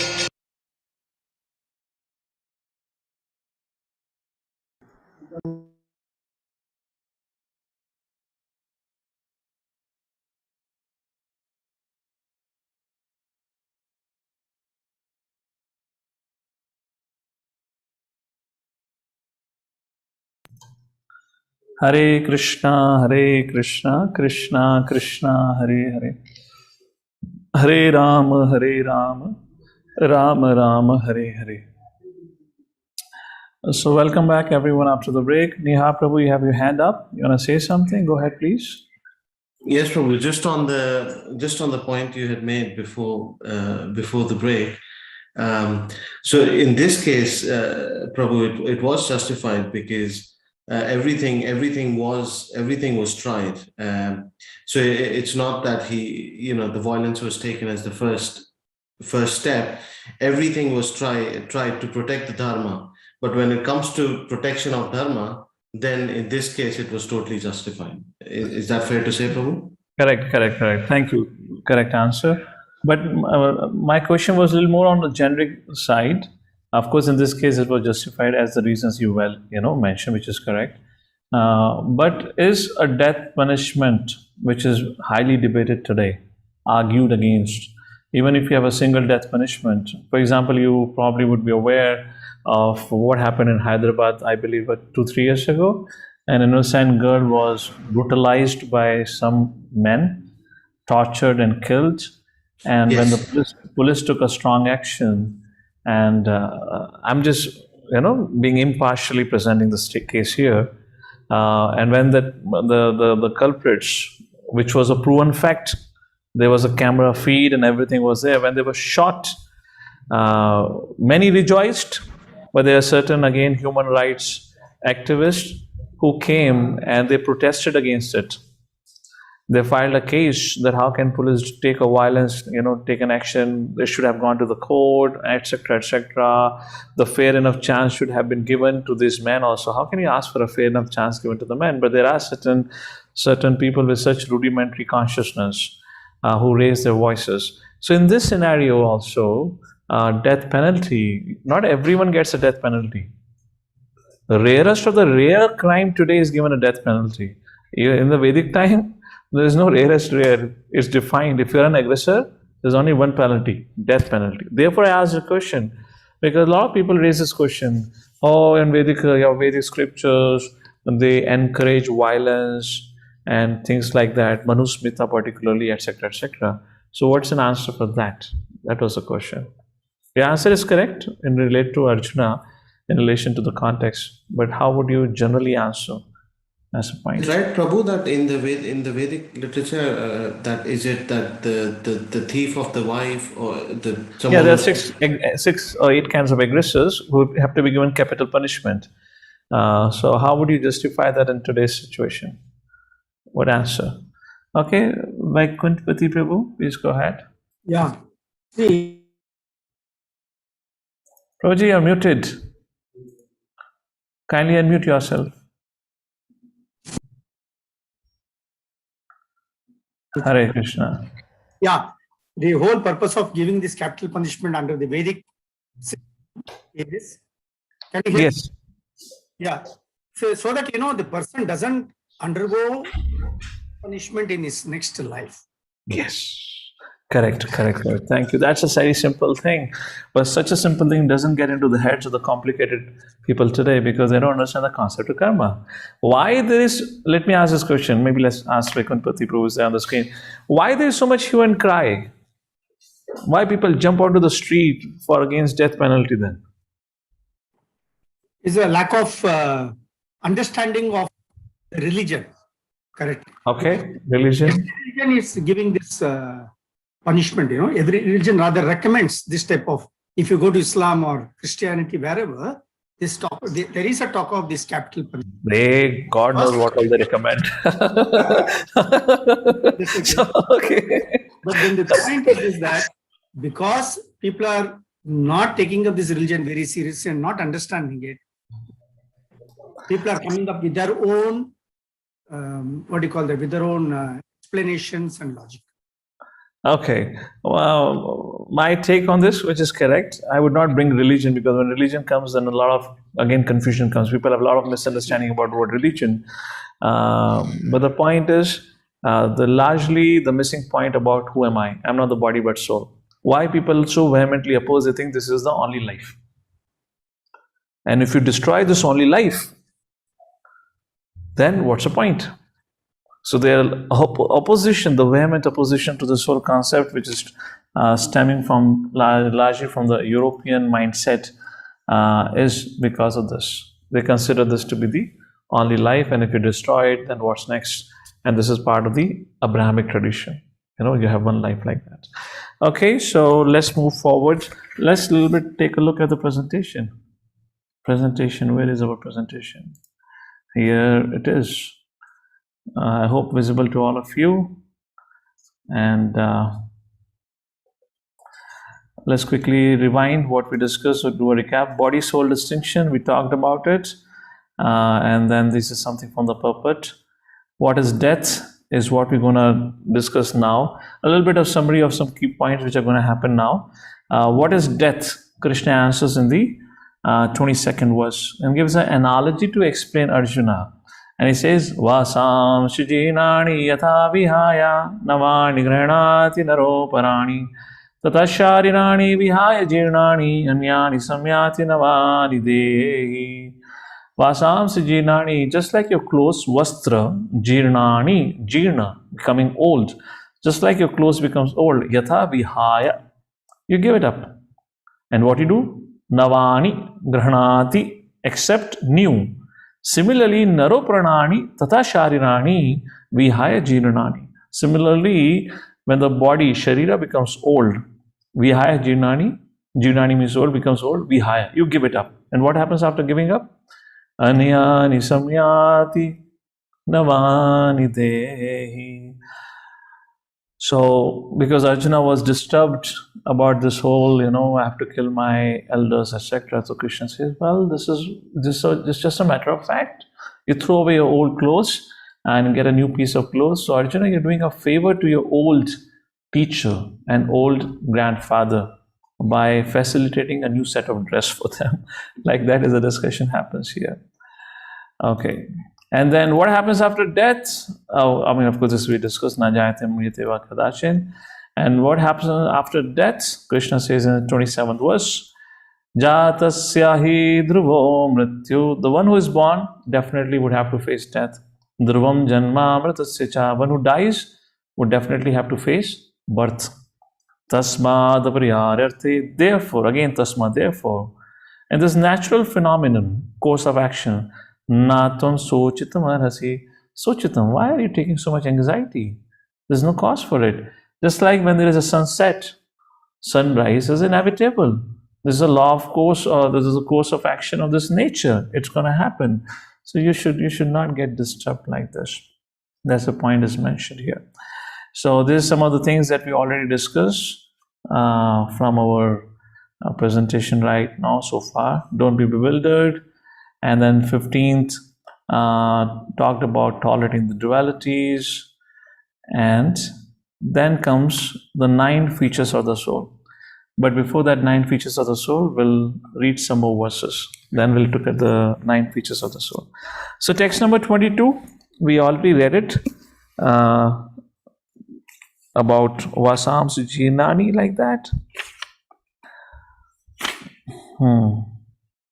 We can read the last paragraph of this 22nd verse purport. Please go to the last paragraph. Please read out somebody.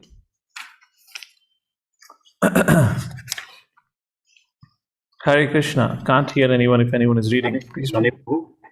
Arjuna is advised herewith by the Lord not to long for the bodily change of his old grandfather and his teacher. He should rather be happy to kill their bodies in the righteous fight so that they may be cleansed at once of all reactions from various bodily activities. One who lays down his life on the sacrificial altar or in the proper battlefield is at once cleansed of bodily reactions and promoted to a higher status of life. So there was no cause for Arjuna's lamentation. Hare Krishna.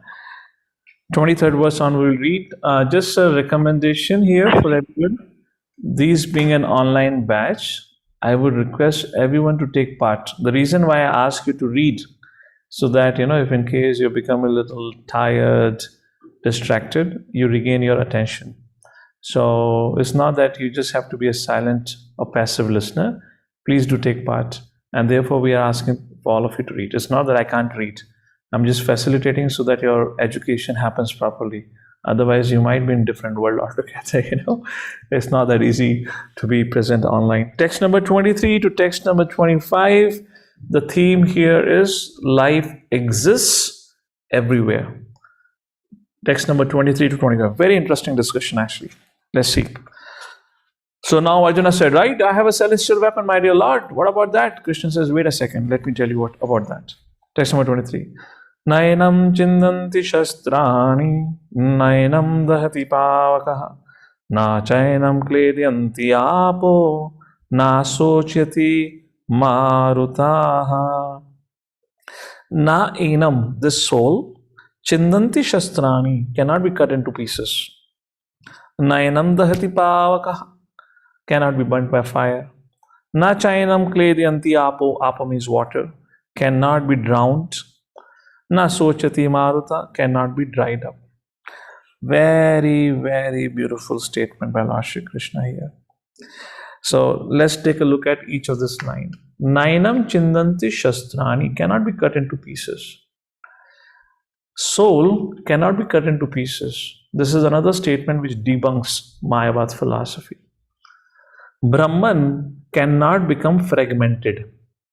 Brahman cannot become fragmented. This is what Krishna says here. Atma is also called as Brahman. There are 2 words used in scriptures. One is Brahman and second is Para-Brahman. Brahman refers to Atma.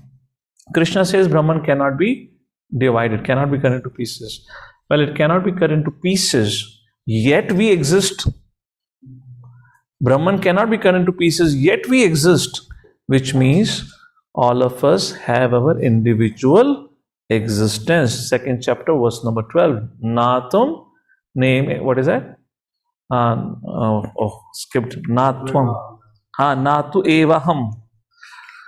Natu evaham jatu nasham natvam neme janadipaha na chaivana bhavishyama sarvevayam athaparam. That time we have discussed in detail about it.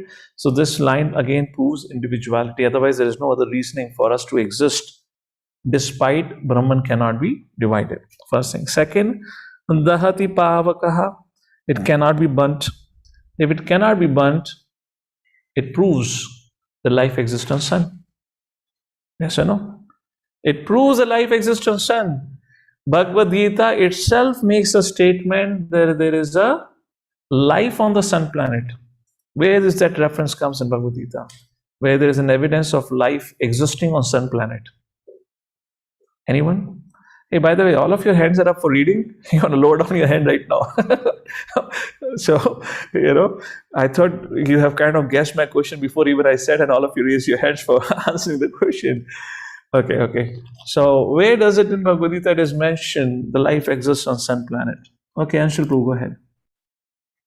So probably one is that when Krishna says that I gave this knowledge first to sun god Vivaswan, and other could be that when he says that those who worship the demigods go to their planets. So if Correct.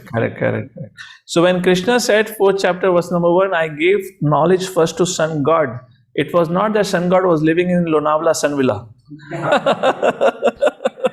It's not that, the Vivaswan had his sun villa at Lonavala Hills. No. He was living on sun planet. So a lot of times people say, this is very beautiful actually, if you pay attention to this verse, what Krishna is saying. Life exists everywhere. That's the point being made here. Life exists in the water, life exists in the air, life exists on the land. So why can't life exist on the sun planet? And our scientists went to moon 50 years ago. And they only found empty sand particles, which is available in plenty in Nevada desert. For collecting that Nevada desert samples, they spent billions of dollars to fool us around. And they went back in 1967, 66. Fast forward 2022. There has not been even a single human lunar mission. I speak at length, and I've spoken at length about this when we talk about the cosmology subject, but just briefly, I'll make this 1 or 2 lines. 1965, somewhere around, not 1965, 1970, NASA published an article in their magazine that by 1990, the NASA will make, the scientists will make moon livable, and by 1990, we'll have the first colony set up on the moon. Fast forward, nothing happened 1990. 97, they published another article. There has been no lunar mission. 97, they published another article in the magazine saying that now we have created another mission statement. By 2012, we'll set up our first colony on Mars. So what they did, they changed their goalpost. And they said by 2012, we'll have our first colony set up in Mars. Fast forward, 2015, nothing happened. Fast forward COVID times, 2021, something happened. What happened? Three giants, Elon Musk, Tesla, right? Virgin Airlines, what's his name? From Europe, UK. Our London devotees might know what's his name, I forgot. And the third is our Amazon founder. What's his name? Jeff Bezos. Richard Branson, correct. Richard Branson, Jeff Bezos, and Elon Musk. In 2021, all three of them launched first human excursion into the space. After months of training, this is 2021. 1967, NASA sent men to the moon. 2021, you're having a space mission. By the way, space is not space that they entered the space. They were within the environment of the Earth. You know this layer, stratosphere, all those layers? They had not crossed that layer. And they are saying in 1966, the man went, what is the name of Armstrong, right? Something, Neil Armstrong. He went to the moon. That was the first sci-fi film which was taught to us as a reality bite. And it was not directed by a Hollywood director. It was directed under the direction of the US president. And the directors and actors were NASA scientists. They were the actors in the movie.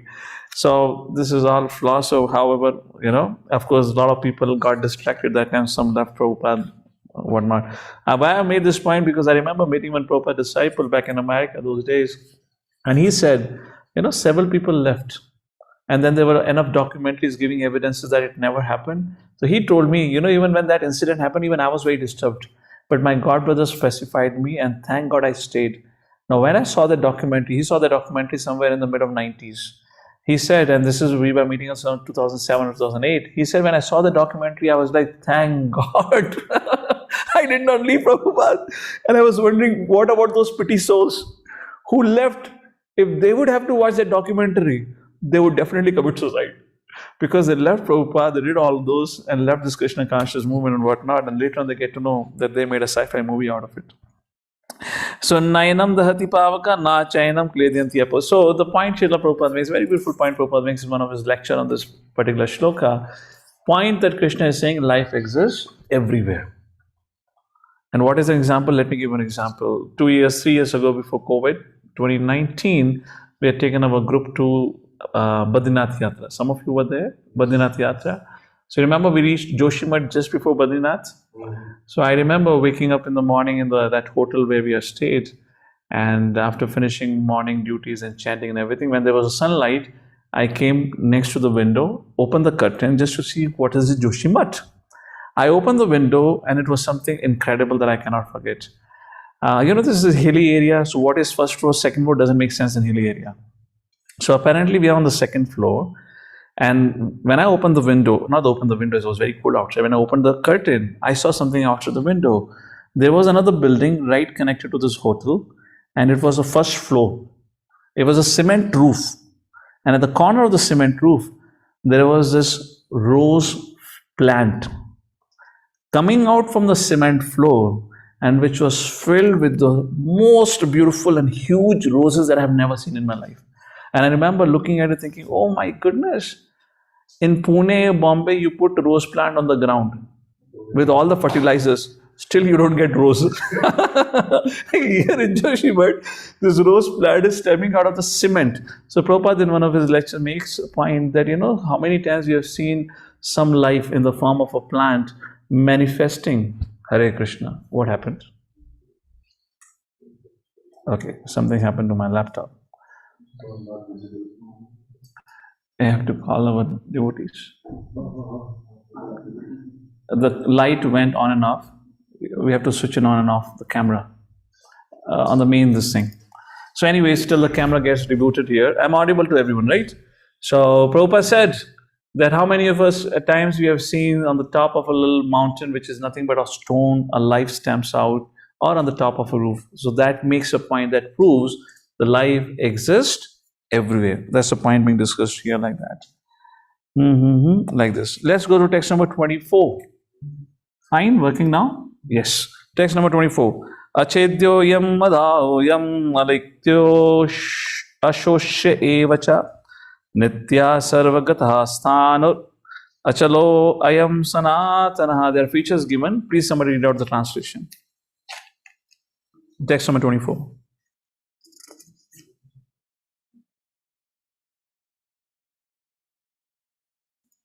Array, why I have been muted? And we can unmute all of our participants so that make it quick. Please go ahead. Who is reading it? This individual soul is unbreakable and insoluble and can be neither burned nor dried. He is everlasting, present everywhere, unchangeable, immovable, and eternally the same. So that's the point Prabhupada says, no material condition can affect the soul. Asangoyam purushaha. And unbreakable, insoluble, present everywhere. I have already explained this point just now. And the word sarvagataha. Sarvagataha means all pervading. Prabhupada writes something interesting about it in the purport, the last paragraph. Please continue reading. The devotee who was reading can read out the last paragraph.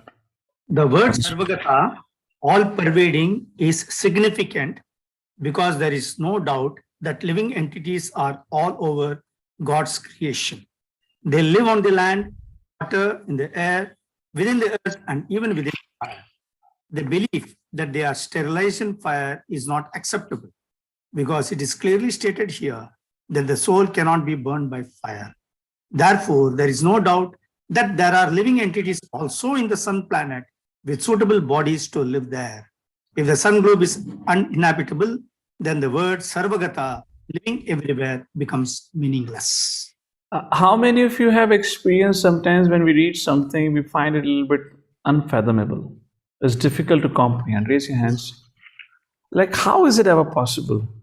Like one of the concept that in this universe, half of the universe is filled with water by the ocean called as Garbhodak Ocean. And there is Garbhodaksha Vishnu, from whose body the water manifested and filled up this whole huge universe, and where he's floating. And rest all stories anyways, okay, the lotus stepping out and all that. So how many of you felt this is a little difficult to comprehend, that somebody from his body can produce so much water that you can fill up a whole ocean and create an ocean filling up half of the universe? And this is how Acharya simplified. Prabhupada gives such a beautiful example. Prabhupada said, people say, oh, how can your Garbhodaksha Vishnu do like this?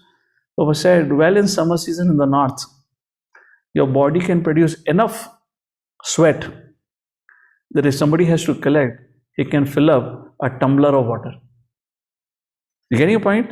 Enough sweat is produced in the hot season that you can collect and fill up a tumbler. Lota hota hai na? You can fill up to that much. Now we are minute. If a minute living entity on one sunny afternoon can produce one lota of sweat, one tumbler of sweat, why can't Vishnu, who is all pervasive, the Supreme Personality Godhead, create an ocean? Yes or no? So everything can be understood, but it requires certain time. That's the point here. So sometimes, of course, Krishna is going to say some people find it difficult to understand, etc., but that's not the case here. Text number 25. Avyaktoyam achintyoyam avikaryoyam uchyate tasmat evam viditvainam nanusochitam ahasi. Please go ahead, read out. Text number 25 translation. The soul is invisible, inconceivable, and immutable. Knowing this, you should not give in for the body. Hare Krishna. So, soul is invisible. What it means, you cannot see from your material eyes. The size was discussed in one of the previous purport, I guess, right? Or we skipped reading it, where it is mentioned that it is 1/10,000 of the tip of the hair.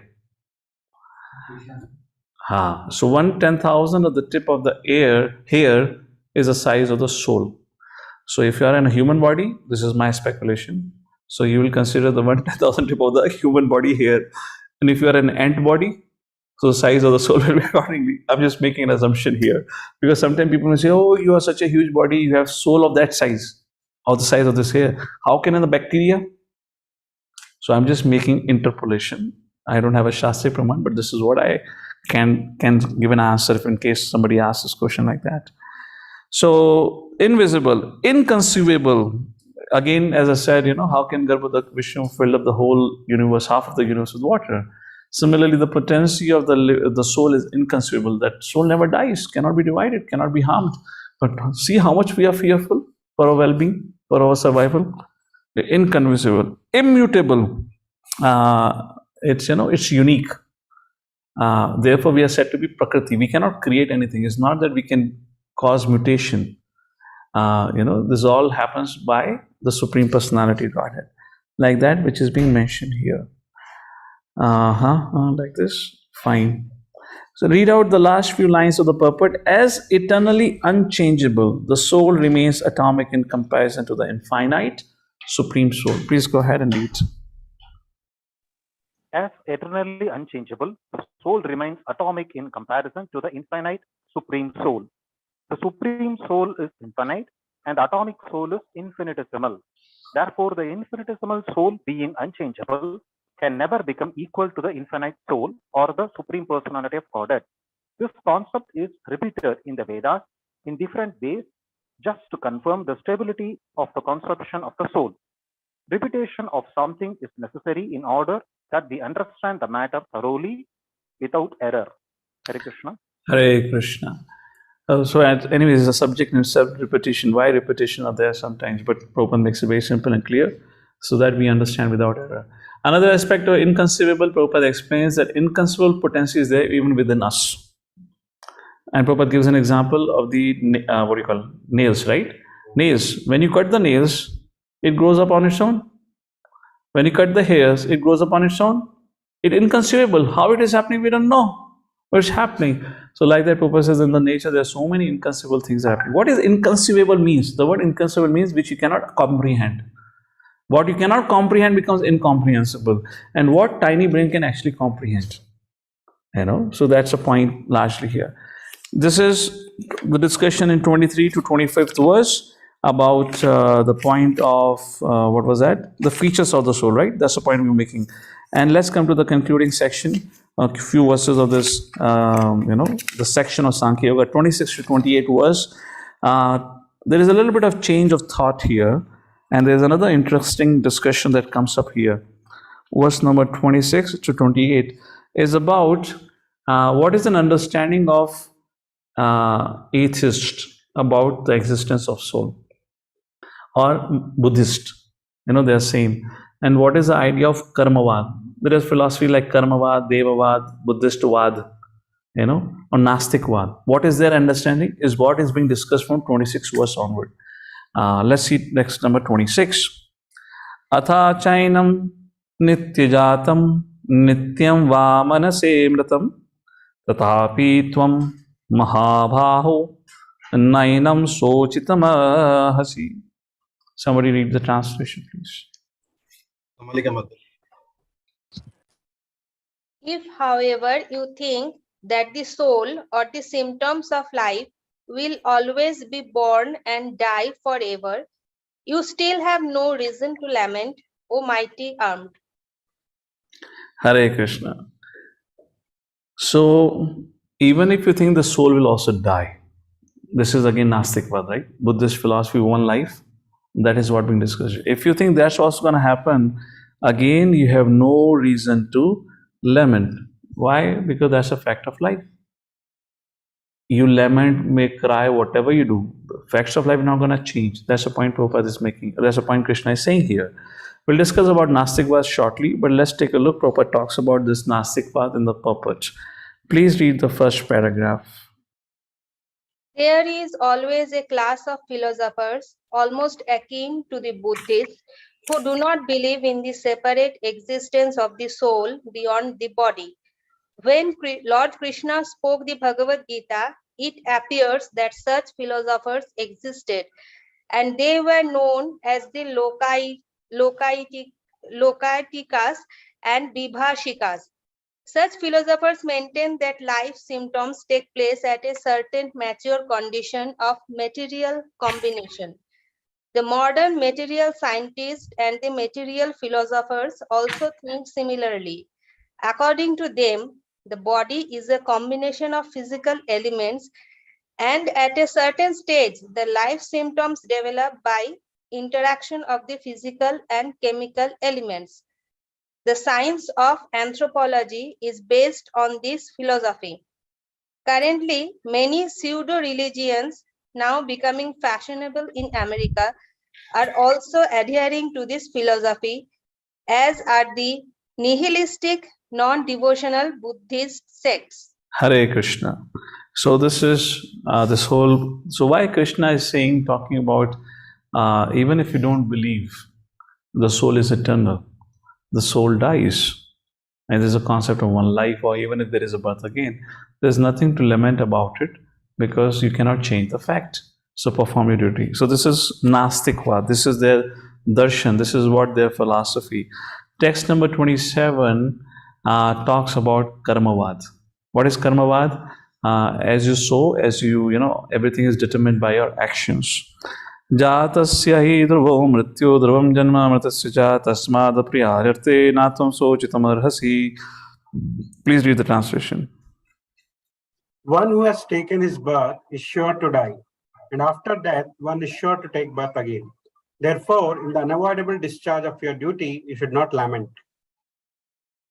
So Prabhupada says this is called as karmavad. Why karmavad? Here Krishna says that the combination of matter is taking place. The body, which is again being dismantled, death. Whether there is a soul or no soul. So what is the cause of lamentation? You cannot stop this process. Jatasya hi dhruvo mrityu, dhruvam janma mritasya cha. So Karmavad philosophy is that if there is God, then He is giving us the results of our activities. If we do things nicely, then He gives us nice opportunities. If I do not do things nicely, then I am put into suffering. Which means the result is determined by what? By my actions. So wherein Karmavad philosophy means where God is like a high court judge. If you do your pious works, the high court judge is impelled or compelled to give you results accordingly. And if you do something wrong, but it's not the point, this is not the fact, that only your karma determines. We'll discuss this more in details in Prakriti Kriyamarani Karmani. That shloka will discuss that in details about how does the result are determined. So this is Karmavad, and there is a Daivavad philosophy, the third darshan, a third kind of a philosophy, not a darshan actually, another kind of a philosophy, kind of darshan also. A philosophy where it says everything happens by the will of the Lord, where it's fate, everything is driven by destiny. And destiny is, another word of destiny is called providence. And who controls the providence? Lord. सब भगवान की इच्छा से होता है. जब भगवान की इच्छा होगी वृंदावन बुला ही लेंगे. कितनों ने सुना है? जब भगवान की इच्छा होगी प्रोग्राम में बुला ही लेंगे. जब प्रभु की इच्छा होगी मंदिर में बुला ही लेंगे. So this is Daivavad. So that's also wrong. It's not like that. So that is what being discussed here, like that. And let's go to the 28 and 29. Please read out the translation for 28 and 29th verse. Created beings are unmanifest in their beginning, manifest in their interim state, and unmanifest again when annihilated. So what need is there for lamentation? Next. Some look on the soul as amazing, some describe him as amazing, and some hear of him as amazing, while others, even after hearing about him, cannot understand him at all. Hare Krishna. And then we come to the 30th, the last verse of this discussion. Dehi nityam avadhyoyam dehe sarvasya bharata tasmat sarvani bhutani natvam sochitum arhasi. O descendant of Bharata, he who dwells in the body can never be slain. Therefore, you need not grieve for any living being. Please somebody read out the purport. The Lord now concludes the chapter of instruction on the immutable spirit soul. In describing the immortal soul in various ways, Lord Krishna establishes that the soul is immortal and the body is temporary. Therefore, Arjuna as a Kshatriya should not abandon his duty out of fear that his grandfather and teacher Bhishma and Drona will die in the battle. On the authority of Sri Krishna, one has to believe that there is a soul different from the material body, not that there is no such thing as soul, or that living symptoms develop at a certain stage of material maturity resulting from the interaction of chemicals. Though the soul is immortal, violence is not encouraged. But at the time of war, it is not discouraged when there is actual need for it. That need must be justified in terms of the sanction of the Lord and not capriciously. So the second part of the second chapter about the first instruction of spiritual master to disciple, the body but soul, concludes. And now 31 verse to 53rd verse, or 53rd verse, the discussion about two dharmas. So verse number 31 to 38 will quickly give you overview. I'll explain the concept. At least I should cover up to 38 today. So we'll do that in the next 5 minutes or 5-7 minutes, and we'll open the forum for question answers. So now the two dharmas which I already said in the opening remarks of this session today, Swadharma and Nitya Dharma. So Krishna have established, the body but spirit soul. Yet Arjuna doesn't look like much, buying that option. Of course, he agrees, but still he is emotionally affected.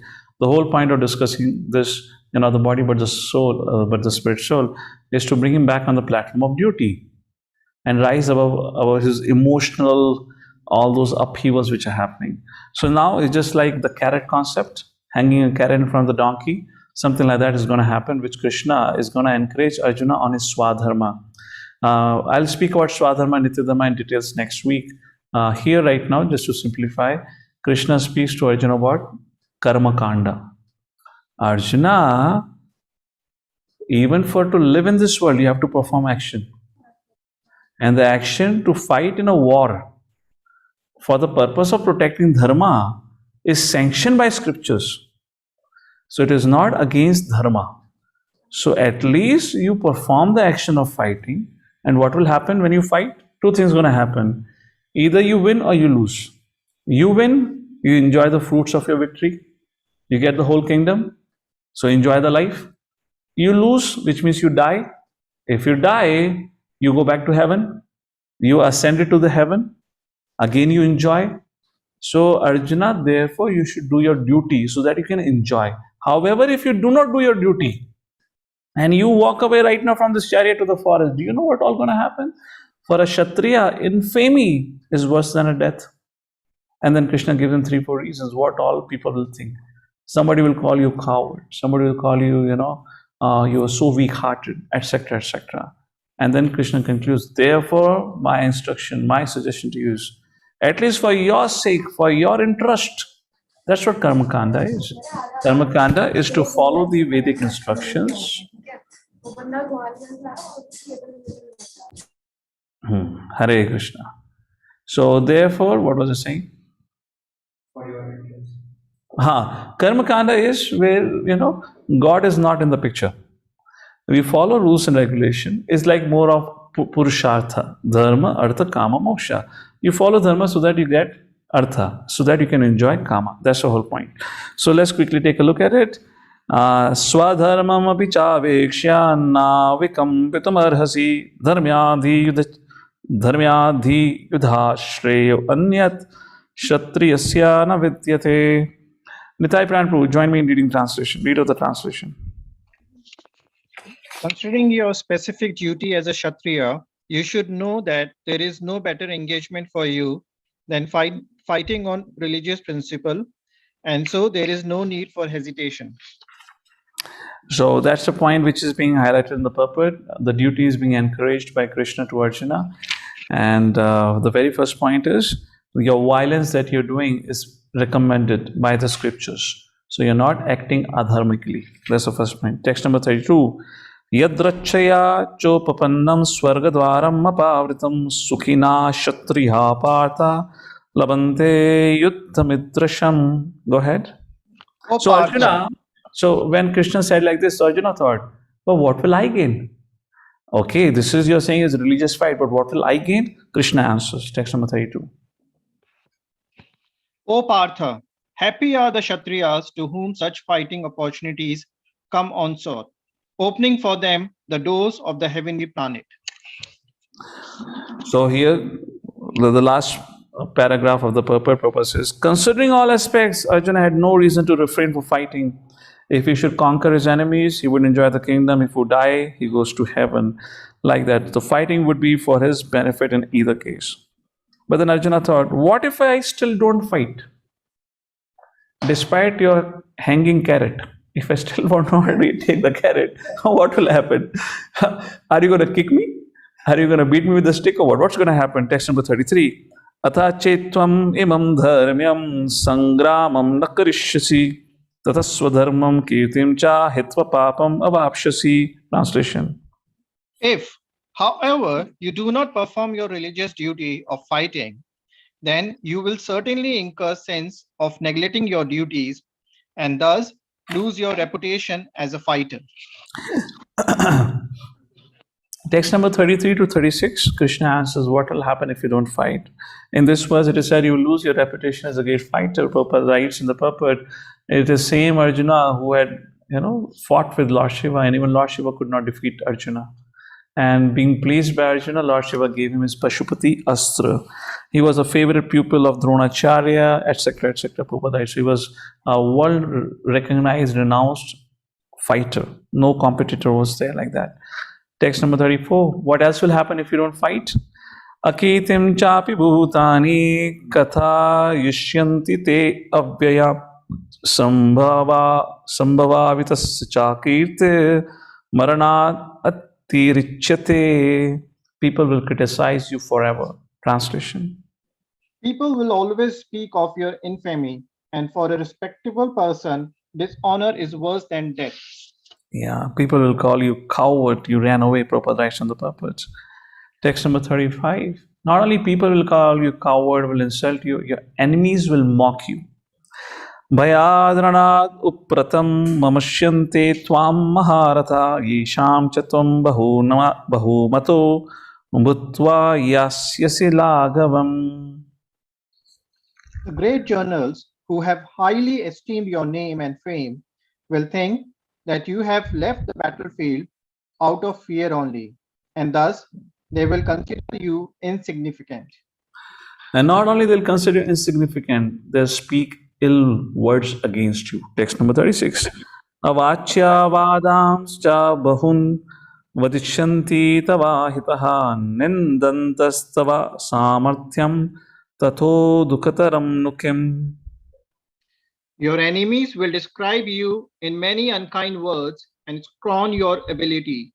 What could be more painful for you? And to conclude, Krishna says, text number 37, Hato va prapshasi swargam jitva va bhokshase mahim tasma utishta kaunteya yudhaya krit nishaya. Once again, Krishna says, right? Get up and fight. Please read. O son of Kunti, either you will be killed on the battlefield and attain the heavenly planets, or you will be conquered and enjoy the earthly kingdom. Therefore, get up with determination and fight. Set your eyes on the goal and forget the temporary inconveniences. Text number 38. Sukhe dukhe same kritva lava lavo jaya jayo tatho yudhaya yuchyasva naivam papam avapshasi. Again Krishna says, tatho yudhaya yuchyasva. Get up and fight. See how many times. I hope one of you is documenting it. This, how many times Krishna says this. Please read translation. Do thou fight for the sake of fighting, without considering happiness or distress, loss or gain, victory or defeat, and by so doing, you shall never incur sin. Hare Krishna. So we'll pause here. At least we have covered the Karma Kanda. But next time when we meet, I'm going to again read back 38th verse. Excuse me for going through quickly in the last few verses. But at least on 38th verse, we'll like to a little bit contemplate and we'll discuss something. There is something very interesting happening with the 38th verse and in relation to what happened in the 14th verse. Krishna says, Tam tatishva bharata. What is 38th verse? Again, Krishna says, tolerate. Sukhe dukhe same kritva labha labho jaya. Again, Krishna says, tolerate. And Krishna will again repeat this point once more in the second chapter. There's a beautiful thread of kind of a concept which is building up here, which we'll see it next time. We'll start our discussion as such from 39, but 38th verse is what we're going to refer next time. So before we conclude for today, let's quickly take some of the things from the presentation and then we'll open forum if in case there are any question answers. So here we go back to the presentation. I hope it's visible. 9 features of the soul. Soul is an individual, right? Which means Mayavad theory is bogus. Soul is indestructible, so there should not be any fear. We cannot die. The soul is eternal. That gives hope. If somebody dies, your relatives, that soul is eternal. So it gives hope. These are some practical points we're discussing. The soul is immeasurable. So small we are. Immeasurable means not that because we are so big, immeasurable. We are so small, therefore we are immeasurable. Yet we are so proud of ourselves. 5th point, the soul is immovable, which means nobody can push the soul out.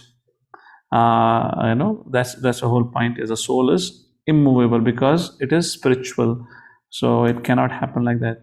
6, the soul is all pervading, which means all the plants, all the animals, everyone has life. The soul is all pervading. To those who say animals do not have soul, It's just like, which I often quote, I believe I might have said here, no, but I like to quote again. A very interesting thing with the Christian church. When I was working after graduation in Columbus, Ohio, there were a lot of churches. Right at the corner of the street where I lived, there was another church, and outside there was a signboard where they'll write message of the day. Every day they had the message of the day. When I was going to office, for this particular morning, I saw the message of the day, the doors to heaven are only open for the human beings.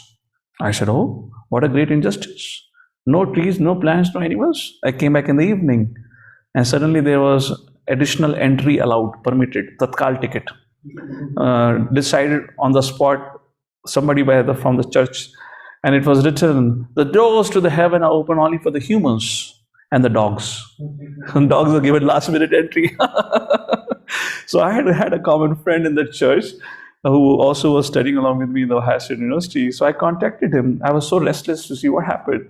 And I said, Kya hua re? Some new discovery in Bible or what? How did the gods are given, how come the dogs are given last minute entry? He said, no, this is no Bible discovery. One of the major donor, he read the message of the day. He got so upset. He's a pet lover. He said, you allow dogs also to go, otherwise I'll stop my donation. Anyways. Okay, this is fact. I was personally there. I saw that. The 7, the soul is unchangeable, which means the body goes through 9 changes. I'll give you the shloka right now. The soul is invisible.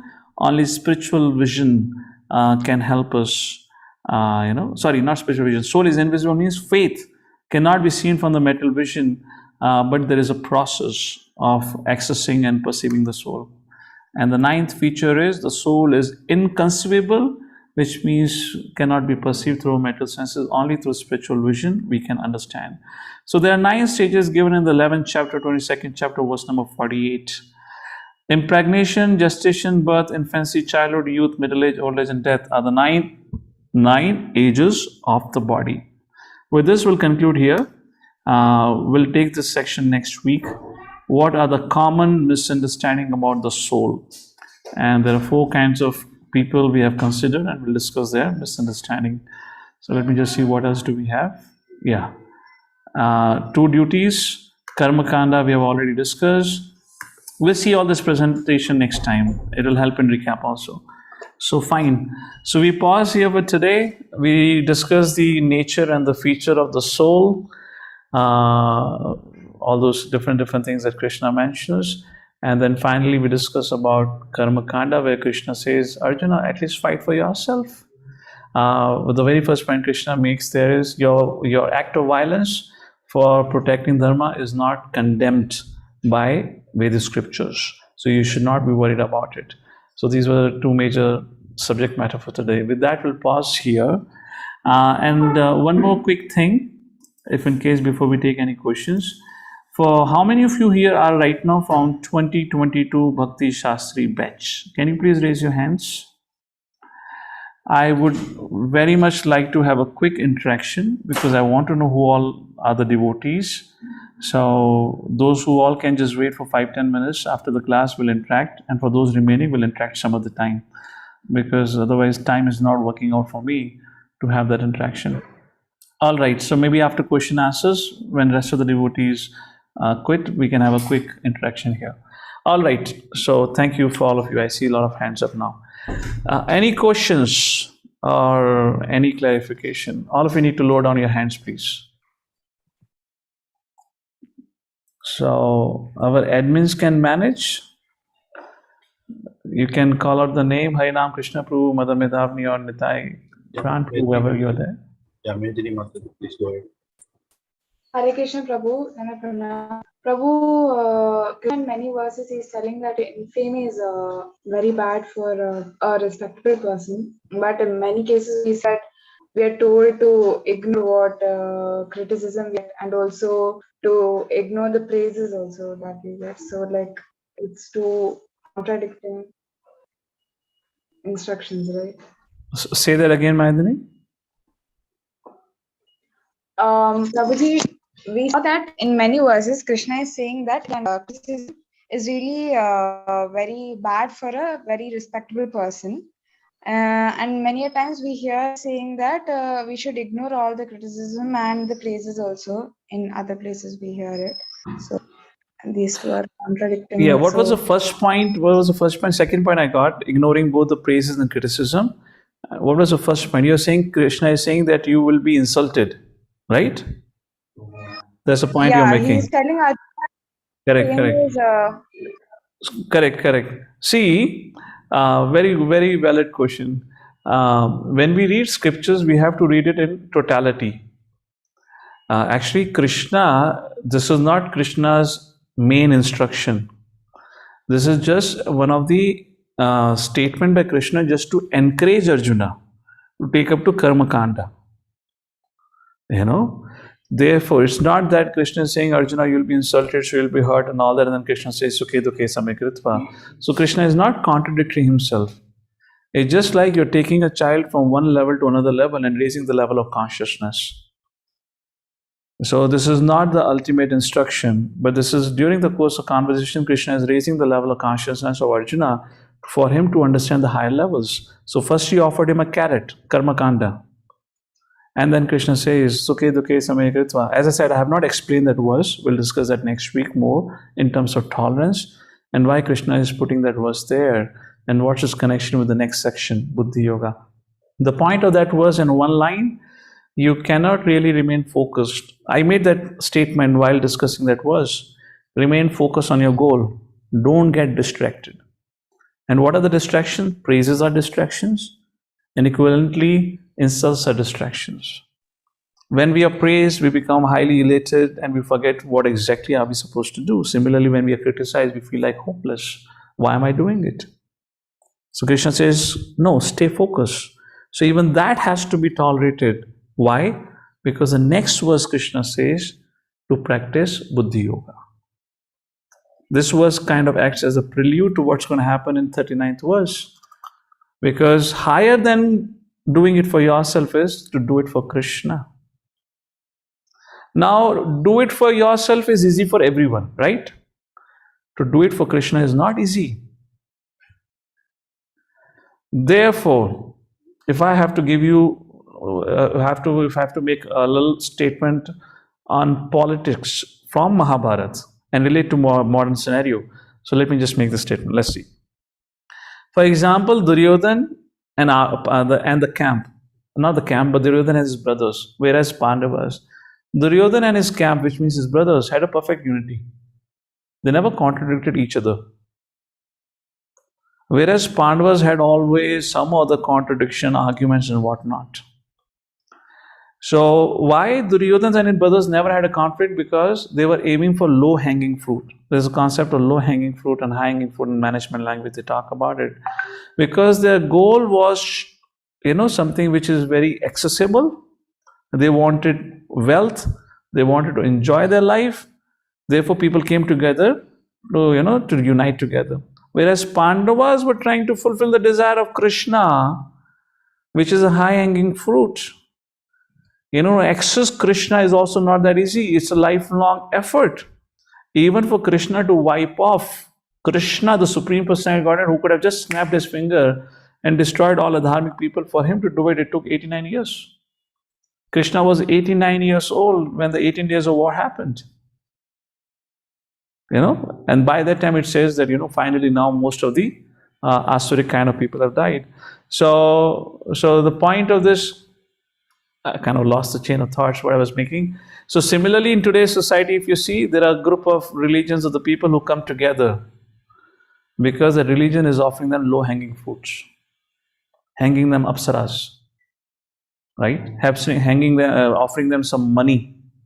But when you talk about the Hinduism at large, the love of Godhead, serving Krishna, serving the Supreme Personality is a high-hanging fruit. It's not that easily accessible. So similarly in this Sukhe Dukhe Same Kritva, Krishna makes a point, because in the next verse is Buddhi Yoga, serve Krishna. So you cannot serve Krishna unless you learn to tolerate temporary inconveniences, including the conflicts with your own relatives. And Pandavas had enough conflicts. We don't read it about any conflict between Duryodhana and his brothers. Duryodhana, Karna, Duryodhana, etc., was there, could be there, but never Duryodhana and his brothers. The only time one of the brothers who went against him was, what is his name? First chapter mentioned, right? Vikarma, who got up during the dice game and who defended Draupadi. And he was also not his real brother, was a cousin brother. Was a son of Dhritarashtra, but born through a maid. Like that. Fine, mother? We'll discuss at length next week on this subject. Prabhuji, unmute. Yeah, Prabhu, I have a question. We were discussing this text 27. And while discussing text 27, you talked about the Karmavadis and also mentioned about the Daivavadis. Okay. And the Daivavadis are those who believe in, their philosophies believe in fate, destiny, etc. And also they say that it all depends upon God's wish, and they say, agar bulawa aayega to mandir pe aa jayenge. But but if you look into it partially, is it not true that much of it depends upon the sanction of the Lord? Because we go to text 30. Agreed. If you go to text 30 and in the purport, in the last sentence of Prabhupada, he says that it all depends upon the sanction of the Supreme Lord. There is a difference between Karmavad, Devavad, and Vaishnavavad. As I said, I will describe this when we come to this Karmanevadi Karaste or Prakriti Kremani Shloka. I will have a detailed discussion that time.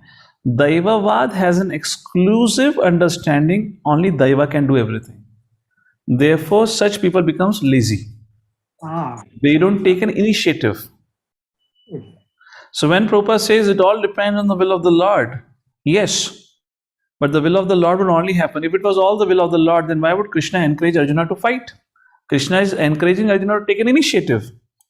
If it is Daivavad, then Krishna should finish everyone.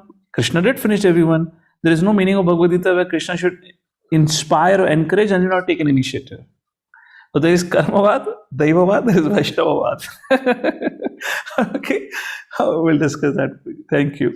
So for all of the inspiration, we have to depend upon it. That's it. No, we'll talk about it. There is a whole discussion about how the results are, I spoke in today's morning Bhagavatam class, also in the temple briefly. Discussion comes in Matsya Puran between Satyavrat Muni and Matsya Avatar, where Satyavrat Muni asked, how does the result happens? Is it by our karma or is it all by because of your wish? Then there is beautiful answer that Matsya Avatar gives. We'll take a look later on. All right, Prabhuji. Thank you. Hare Krishna. Yes, Mother. Hare Krishna, Prabhu. Prabhu, my question is, we were discussing about life in the sun planet. So is my understanding correct that actually human beings are imperfect?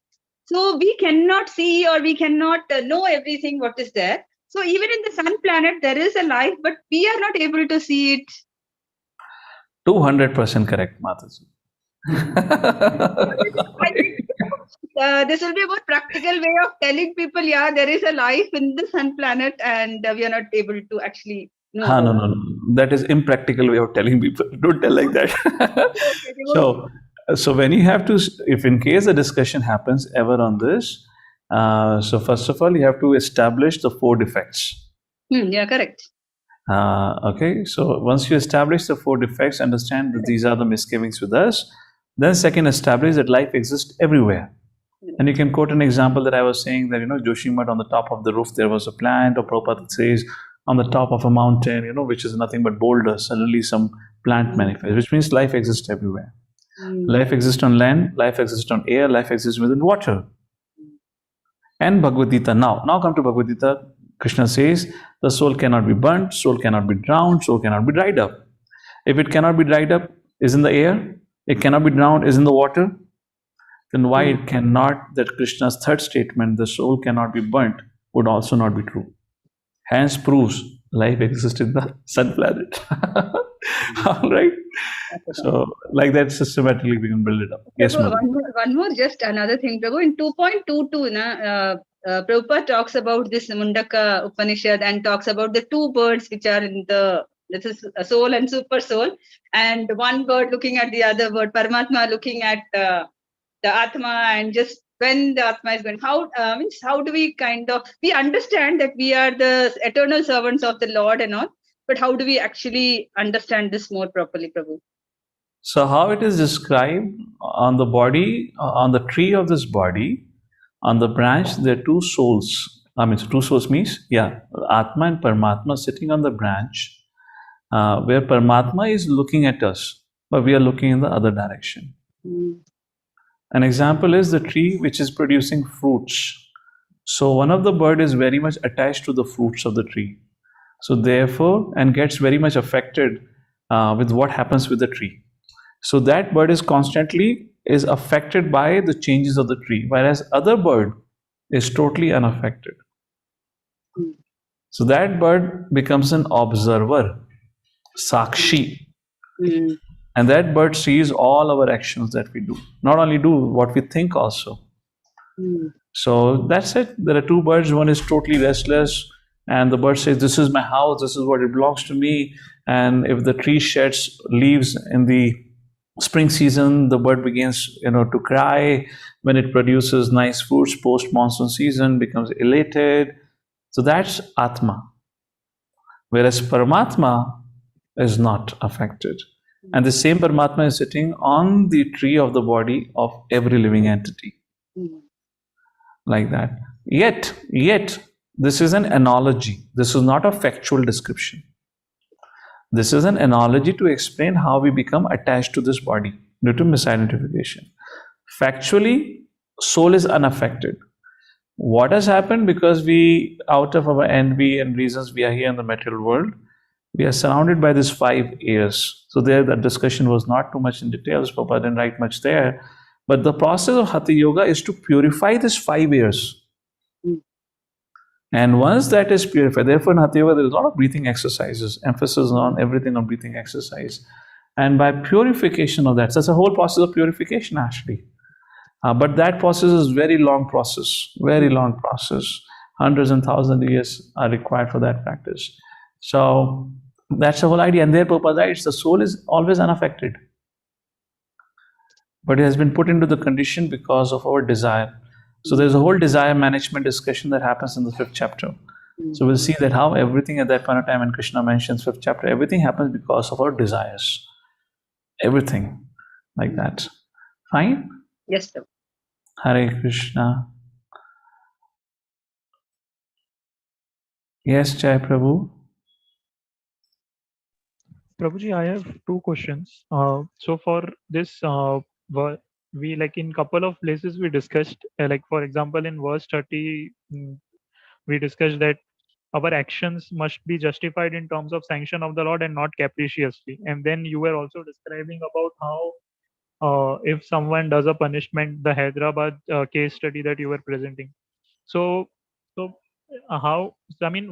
we are hearing now in the case of Mahabharata, Bhagavad Gita, it was of the time of it was of that era, and Lord Krishna is personally sanctioning it.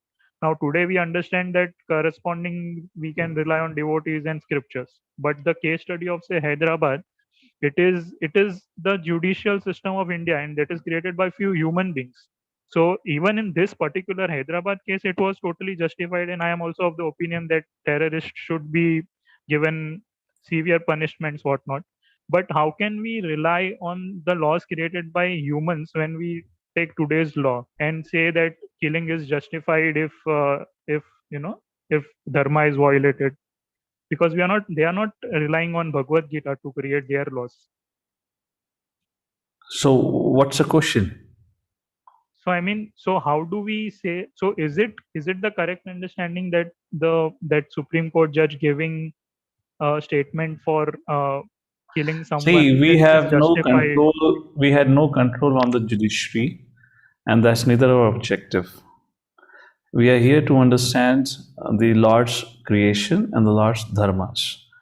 And we are here to obliterate all the doubts and misgivings that we have for and against Lord Dharma.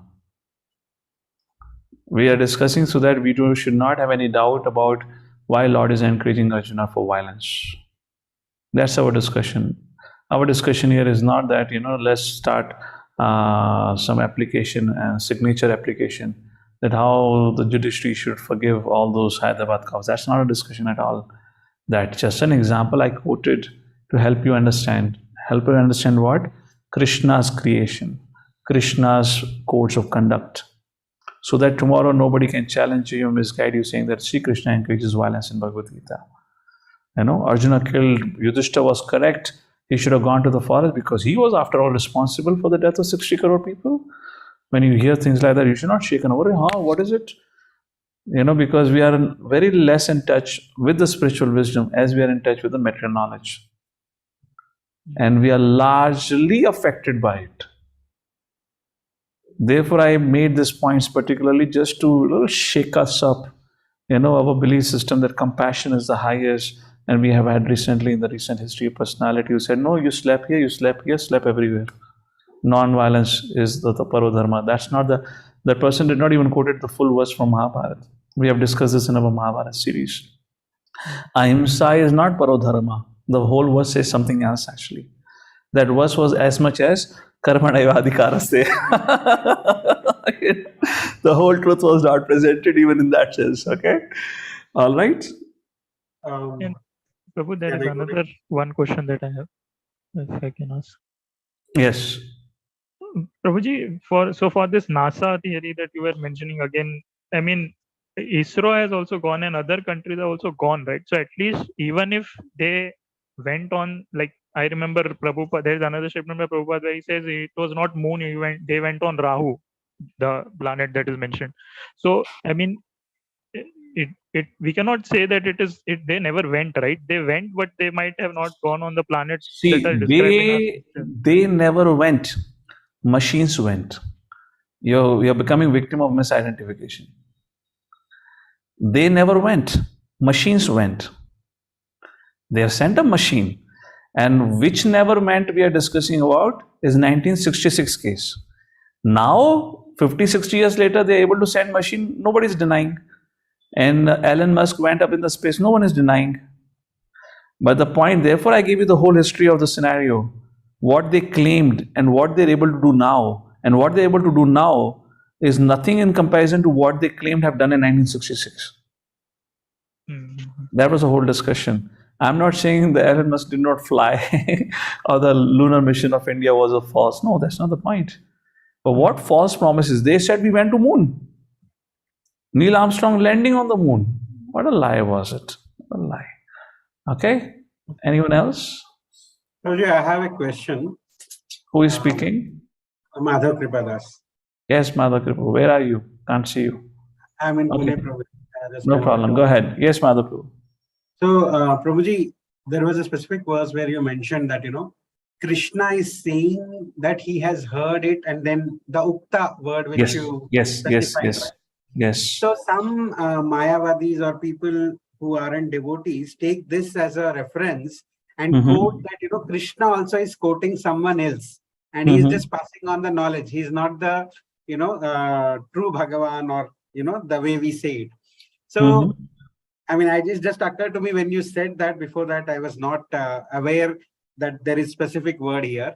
So how do we refute such people who, talk about that Krishna is Correct. just passing on the message?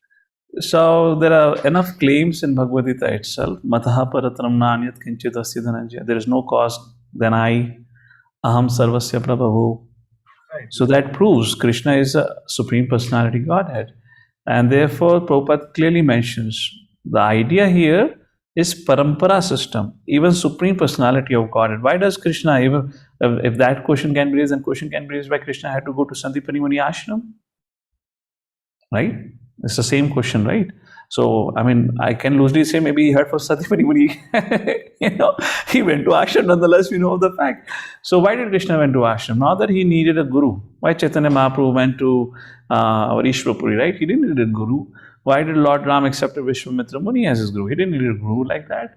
But Krishna says in 3rd chapter of Bhagavad Gita, we'll see that. 3rd chapter is fantastic chapter and largely misunderstood actually, where it is clearly mentioned. Arjuna again and again says, okay, I'll go to the forest. Krishna said, no, wait. Yad acharati shreshthas. Okay, all right. I will set a model, role model for renunciation. No, wait. Krishna says, no, wait. Why? Because you cannot set a model for renunciation. You will become a false pretender. And when you pretend and you fail, you set up a wrong, what do you call it? Legacy. Wrong legacy. So don't do that. So when Krishna says yat acharati shreshthas, again we have to see in the whole picture. Krishna has to set an example. So Krishna is setting an example for all of us to hear in parampara, not to speculate. So you Mayavadis, you don't hear in parampara, you speculate. So therefore Prabhupada called you rascals. See, when it comes to talking to them, it's very difficult to debate. One thing, but you can always use Ishopanishad. Ishopanishad is like a whip, Supreme Court whip, because it is a part of Upanishads. Therefore, it is called as the preaching book, where you can use for Mayavadis. Bhagavad Gita, if you argue too much with Bhagavad Gita, say, oh, Bhagavad Gita is part of Mahabharata. We don't believe in Bhagavad Gita only. They can come to that conclusion. But you can use Ishopanishad. Quote what Ishopanishad says. Who is the Supreme Personality of Godhead? That. Hiranmaya Patrena. Why would the sages say now? Please remove the effulgence so that we can take a darshan. If they want to take a darshan, which means the Lord has a form. Forget about Krishna heard from somebody. First of all, you come to the discussion, the Lord has a form or not. So you argue on their soft point.